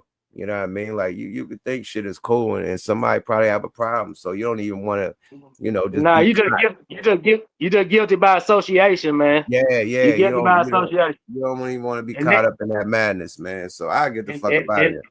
And niggas trying to, they try to tie up all loose ends, man. So they ain't trying to let nothing slide. If you know something, like you said, it come down to a big play when it come down to that, man. You talking about major record labels, Gotti and them, CMG, you know what I'm saying? Paper route, man. That's big money out here, man. So you talking about real business, man. It's a lot of deep street shit. So I will get the fuck a little bye records, man. Memphis has been nice, but I gotta, I appreciate my life, bro. I can't go around here acting like I'm tough. Tough niggas get killed every day. Burnt it up. Tough niggas get killed every day, B. Every day where I'm from, nigga. Period. The toughest niggas get smoked, my nigga. Period. It is what it is, man. So Hey, Yuck, you heard that little kid that got smoked, blood? The old Army veteran walked him down in the front yard, blasted him in the back for playing doorbell ditch. That's why I'm bringing it up, because, I remember playing that shit on Bancroft and shit our whole life. All the kids played doorbell ditch in Oakland, blood. But, yeah, the Army veteran walked him down front yard. And the reason, look, they gave that nigga bail, bro. They gave that nigga bail, $1 million bail. But they still gave him bail. But look, they copped the nigga like 40 miles away from his house with hella clothing and shit, and they still gave the nigga bail, bro. You heard about that shit? Nah, I ain't hear about it, man. That was the 11-year-old, right? Yeah, the little nigga. Who shot him? Was it a black man, Mexican man, Indian man, white man? Who was it? It looked like a little Mexican mixed dude or something. Okay. At the end of the day, he kind of look like George Zimmerman, goddamn. And then second question, what state and city did it happen in? You know what, bro? I think it was in Houston, I thought. Yeah, I think I want to say Texas or some shit. Hey, Yuck, the nigga had 20 things in the house. 20.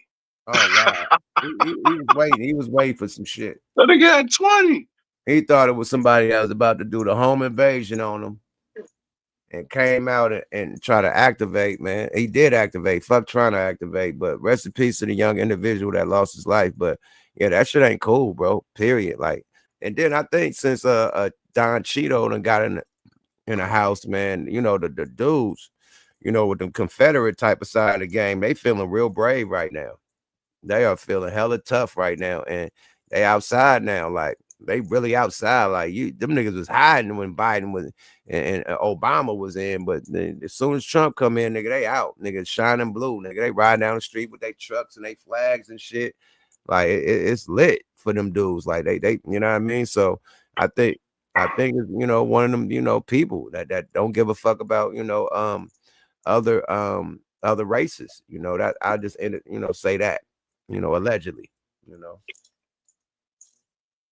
Let's get to Don Cheeto, man. The victims have spoken out. You know what I mean? The Epstein victims, and Don Cheeto still saying it's a hoax. This is a nasty work, man.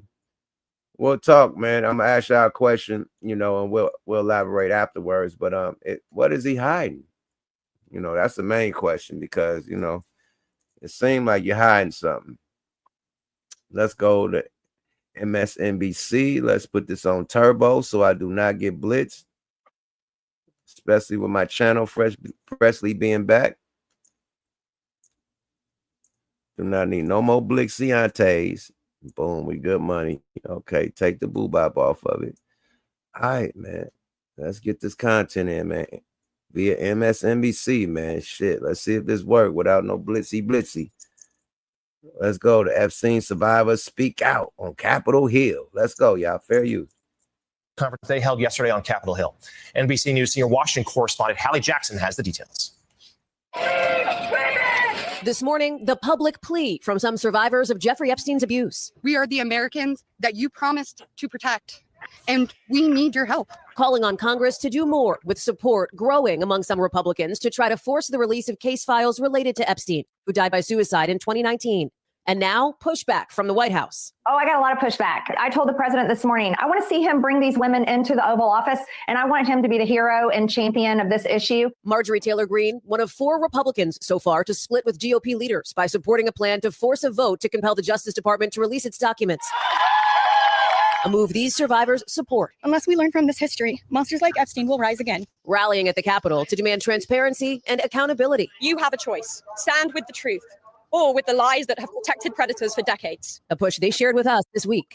This congressional effort, a rare political alliance between MAGA allies and Trump foes. The tone of this was not partisan. This is actually an issue that can bring this country together. But White House officials and House leaders say the bipartisan congressional effort is not necessary, pointing to a separate but parallel push by the Oversight Committee, which released 30,000 pages of documents this week. Most of it, Democrats say, not new. The resolution is adopted. That investigation getting a symbolic seal of approval in the House. At the White House, the president again downplaying the spotlight on the Epstein case. Thousands of pages of documents have been given. It's really a Democrat hoax, because they're trying to get people to talk about something that's totally irrelevant to the success that we've had as a nation since I've been president. Mr. President Donald J. Trump, I am a registered Republican. There is no hoax. The abuse was real. So Chris Matthews, the White House really hoped that. Oh, he's a cold piece of baloney. He's, even with all the victims telling their stories on the line of the White House, says it's a hoax. It is fake news, man, I guess. Wowzers, man. What is he hiding, man? This is my fair use, you know, break. You know, can't play the whole video. So let me tap it back in with the footage. But that boy diabolical, man. What is he hiding? Let's go. This story would go away during the month of August. The recess started early. Speaker Johnson sent home his members ahead of schedule. It disappeared from the headlines a little bit, but now it is back. And we should, of course, keep in mind the human factor here. It's not just a political story; it's a human story. And those victims yesterday spoke so powerfully. But It is now, recess is over. Washington's gearing up again. The story not going away. Yeah, and I think he tried that misdirection very effectively with the National Guard troops in D.C. It was a big story locally. Of course, it's a good story, and they have power. The federal government has unusual powers in D.C., and they can get away with it. But it didn't work. It's back again, and it's interesting how we're having a battle of conspiracies now. First of all, everybody on the right, the far right, thinks there's something there. That there's these rich people that abuse young women, girls, really, and they get away with what nobody else in the world can get away with. They can get away with evil. They can do it. And it seems like Trump is denying that reality. How do you deny to the right wing what they believe intuitively? They believe you guys, rich guys, are covering up for this. Well, and they've been talking about it for a decade now. I mean, it's common pizza. It's been, the Pizzagate. Oh, it's heating up. It's heating up. They said he tried to send the troops and whatever to try to distract us, man. Nah, nigga. Nah, this is the elephant in the room, my brother. What y'all got to say about this right quick? It's something you said, pizza. When it come down to the goddamn Trump, you feel me? Sending out them goddamn troops, he's sending them to motherfuckers places like Detroit, and that's why everybody mad. So far as the blacks, you feel me? And so far as Gavin Newsom as well, they want to point it so far as Louisiana, in states like that with the more crime, 4 times as worse. But he not pressing Louisiana states and shit. And beneath that, Trump, he might have a play move, you know what I'm saying? He might have a whole nother play, that we ain't thought of yet, if that makes sense, but Oh, yeah. I know exactly what you're talking about, man. Fill in the blanks, man. Put your tin hat on and fill in the blanks with that one, man. But you said, hey, it's probably something deeper, way deeper. Let's go, y'all. Fair use. Picking out random Hollywood stars that are Democratic donors, going, "Oh, they're pedophiles. Right. Oh, they're pedophiles." They have a movie that celebrates a guy that ends up like having a really bad background himself, and they go around and this movie they'll go, "Oh, it's #1 in the nation. It's bigger than any Tom Hanks movie," and then it ends up that the guy himself has a really checkered background, and yet they have a real example of the most powerful men and pedophilia. Yeah. Never mind. Well, the guy brings a shotgun in the place where we bring our grandkids to go have pizza. I mean, it's a Pizza Hut. It's basically a hangout for parents and grandparents who want their kids to have pizza. That's the guy coming with a shotgun. So Trump's trying to deny all this. And he says, I got pages and pages and pages. Nobody wants any more pages. They want the names. Well, that's and these women come out this morning. I watched them on the show earlier, and they said they've got the names. They recognize these people. They know who they were. They're going to start talking. Yeah, and a lot of Trump supporters. But I got to talk to Jamie, my congressman, for a second. Yeah, Jamie, it seems to be that the Harvard thing. I grew up in an Irish Catholic family, and I got to tell you, there was an attitude about Ivy League schools, and it was the elite, the communist. Hey, before he move on, man, salute to the females, man, the victims, man. They said, "Oh, you don't want to release a list? We gonna make our own list. We know exactly who you guys are." So the victims about to make a list of the people. So. Y'all think y'all want to hide this shit? Victims, hey, man, hey, it's not going to be hidden no more. So I respect that, man, because they are protecting people, and these are most likely powerful, rich people. You know what I mean? And I don't know if they're involved with the government. I don't know, financial industry. I don't know what they're involved in, but they're definitely rich and powerful. And it seemed like they're trying the government is trying to protect them. Well, at least the Trump administration, and the Republicans. You dig? What y'all got to say about that? Hey, what is the unofficial client list they trying to keep in the cuts? What'd you say? The unofficial client list they talking about bringing out. The people that was flying out there, you know what I mean? Like the whoever the list was, you know what I mean? That's what's not being revealed. Of course they're gonna reveal, whatever the testimonies was or whatever led, as far as Maxwell and Epstein. They're gonna release all the shit far as the court. But the actual flight list, the actual people that were going to the people that were on the private jets, the people that were actually visiting Ireland, the people that are back and forth, this, that, and the third, that still hasn't been revealed yet. Because if you do reveal that list now, it's criminal charges. So you would want that list to be revealed so you can't prosecute them like you did Epstein and Maxwell, right? But instead, they're protecting them. You get it? So they must be some powerful people. Hey, what's up with the lawnmower remarks? I mean, they said one of the Prince dudes was up there allegedly, and they say Bill Clinton was up there allegedly. So that's just a couple names they named. So what they got victims though? They got witnesses and shit that's speaking out or something, or are they just trying to find out who on the plane?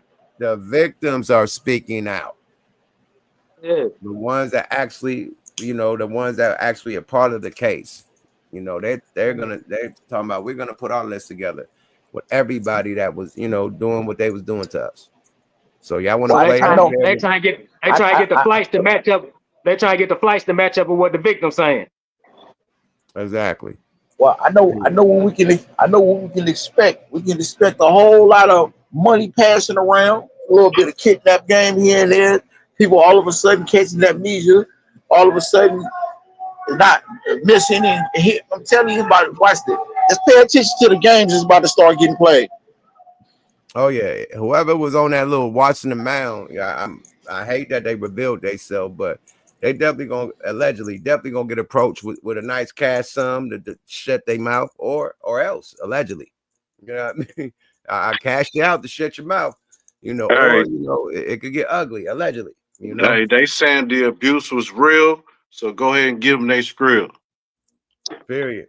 And I think they'll accept a nice lump sum, you know what I mean, to be quiet. Why not? Like, you know what I mean? Like, they ain't get no money off this shit. So I think yeah, they did that. The lawsuit, I mean, the criminal charges came from civil suit. So they did get some bread from it. But fuck it, get some more bread. Fuck it. You feel me?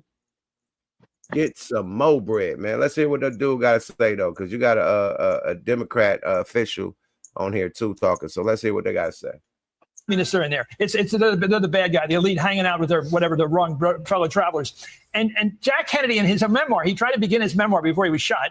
And he wrote down, he said, I went to Harvard. That wasn't exactly a popular place to go in Cambridge. In other words, even going in that neighborhood, they'd say, wait a minute, you went to Harvard? That doesn't qualify you to run here for Congress. And so he was very aware of that. And that prejudice about big cities, they're all Democrats. They're all Democrats. That's bad enough. But they're black, they're African American. There's crime in those cities.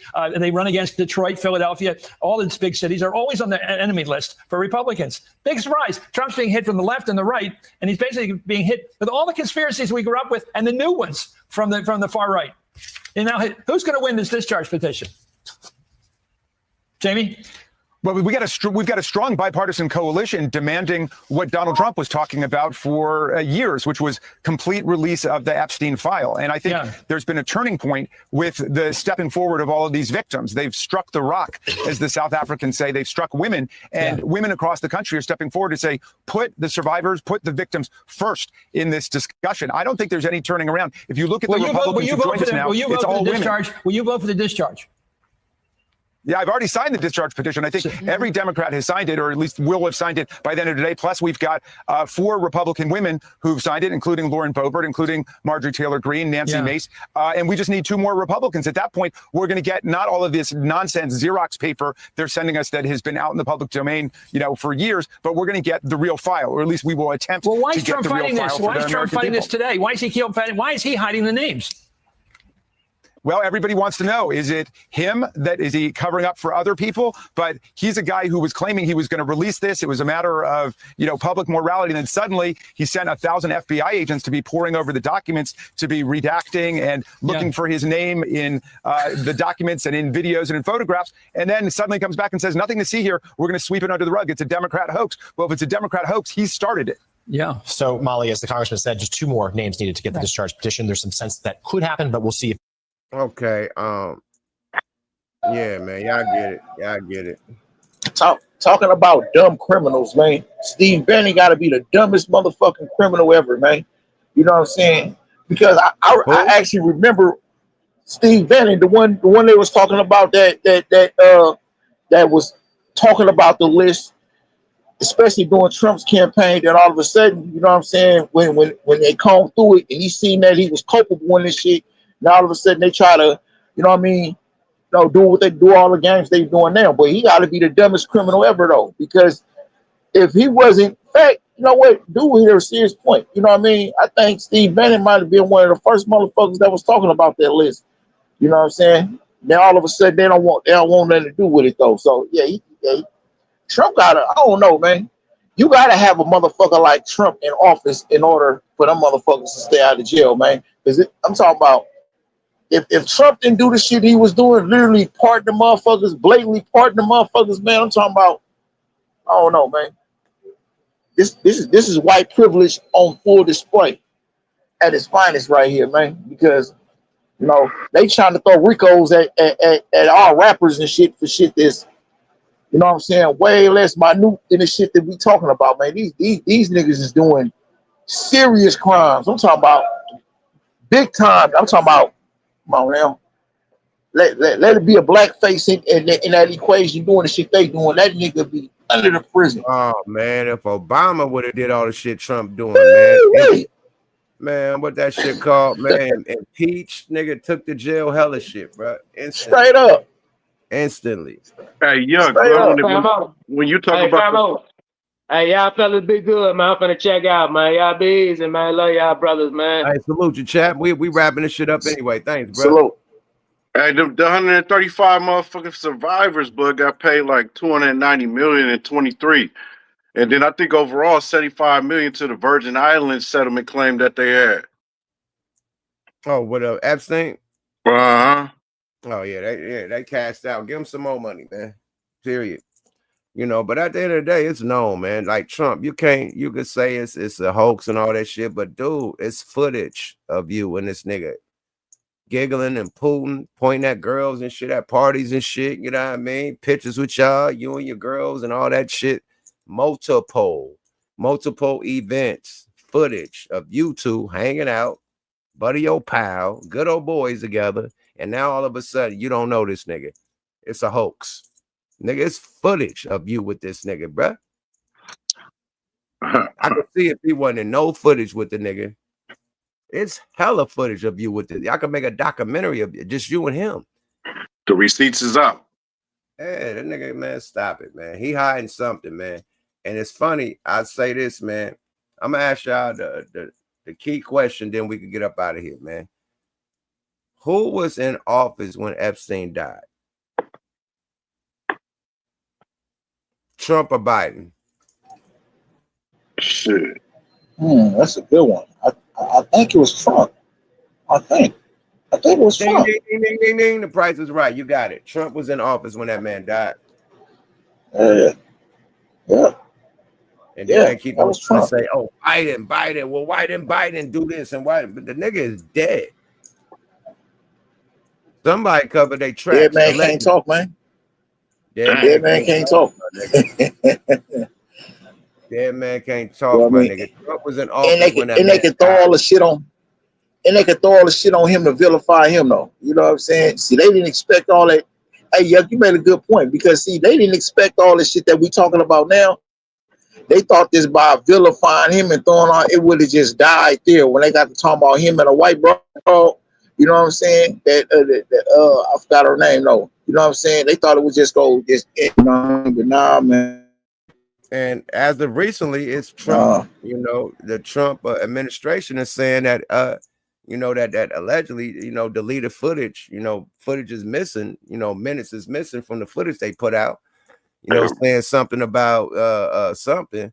You know, the guards allegedly just disappeared. You know, all this. You know what I mean? So at the end of the day, bro, it's a lot of conspiracy just with that. You know what I mean? And I think it's more about that than, you know, old boy being at the island. You know what I mean? Of course, you know what I mean? That they was, you know, Mar-a-Lago together hella much, allegedly.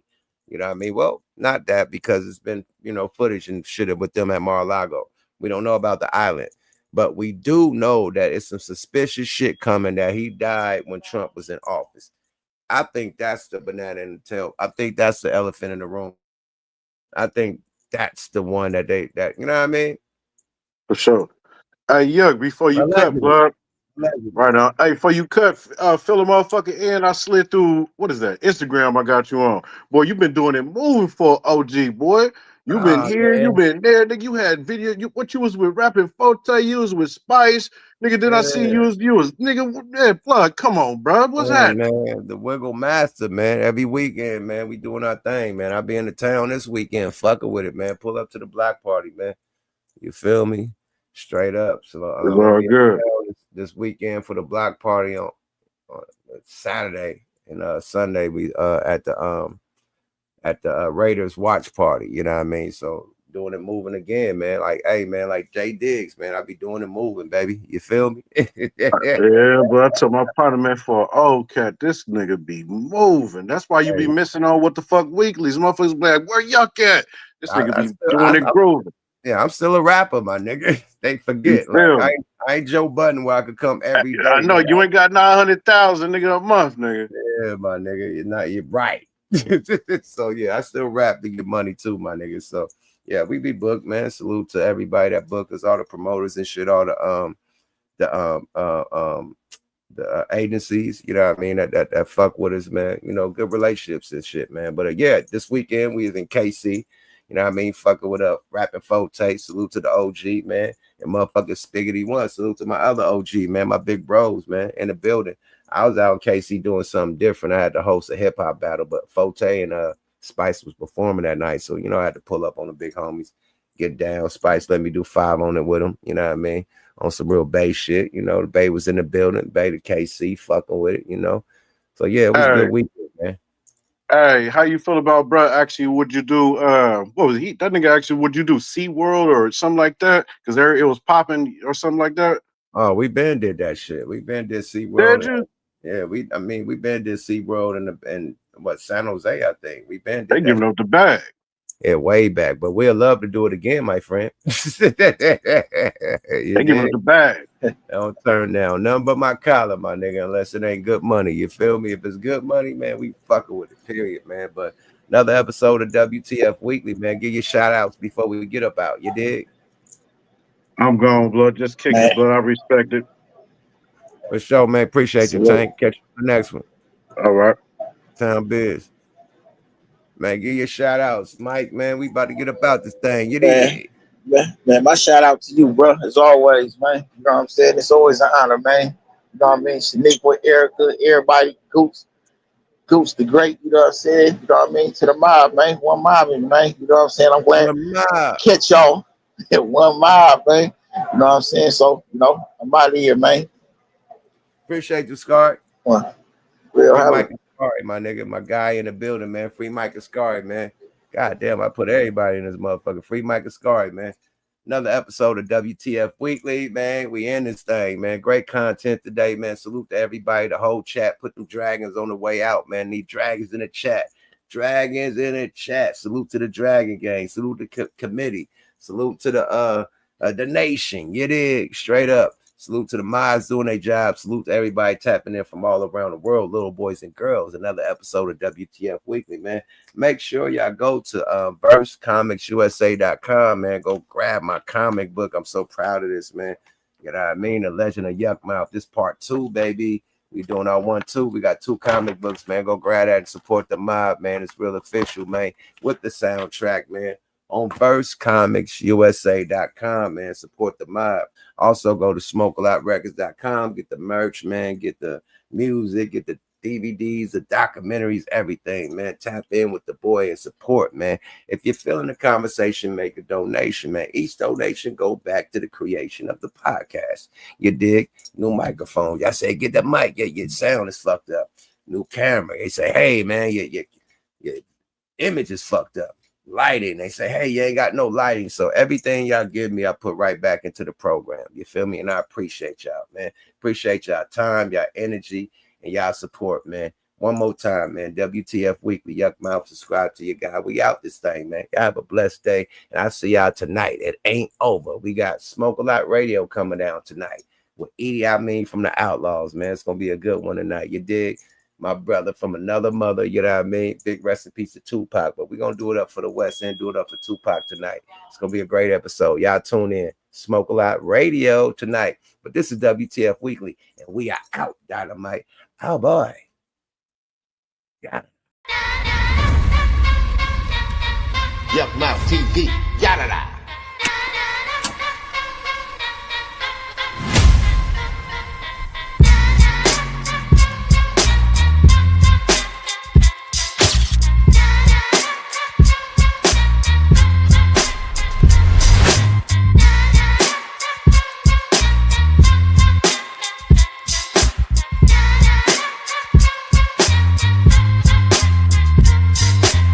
Yuck Mouth TV, yada-da.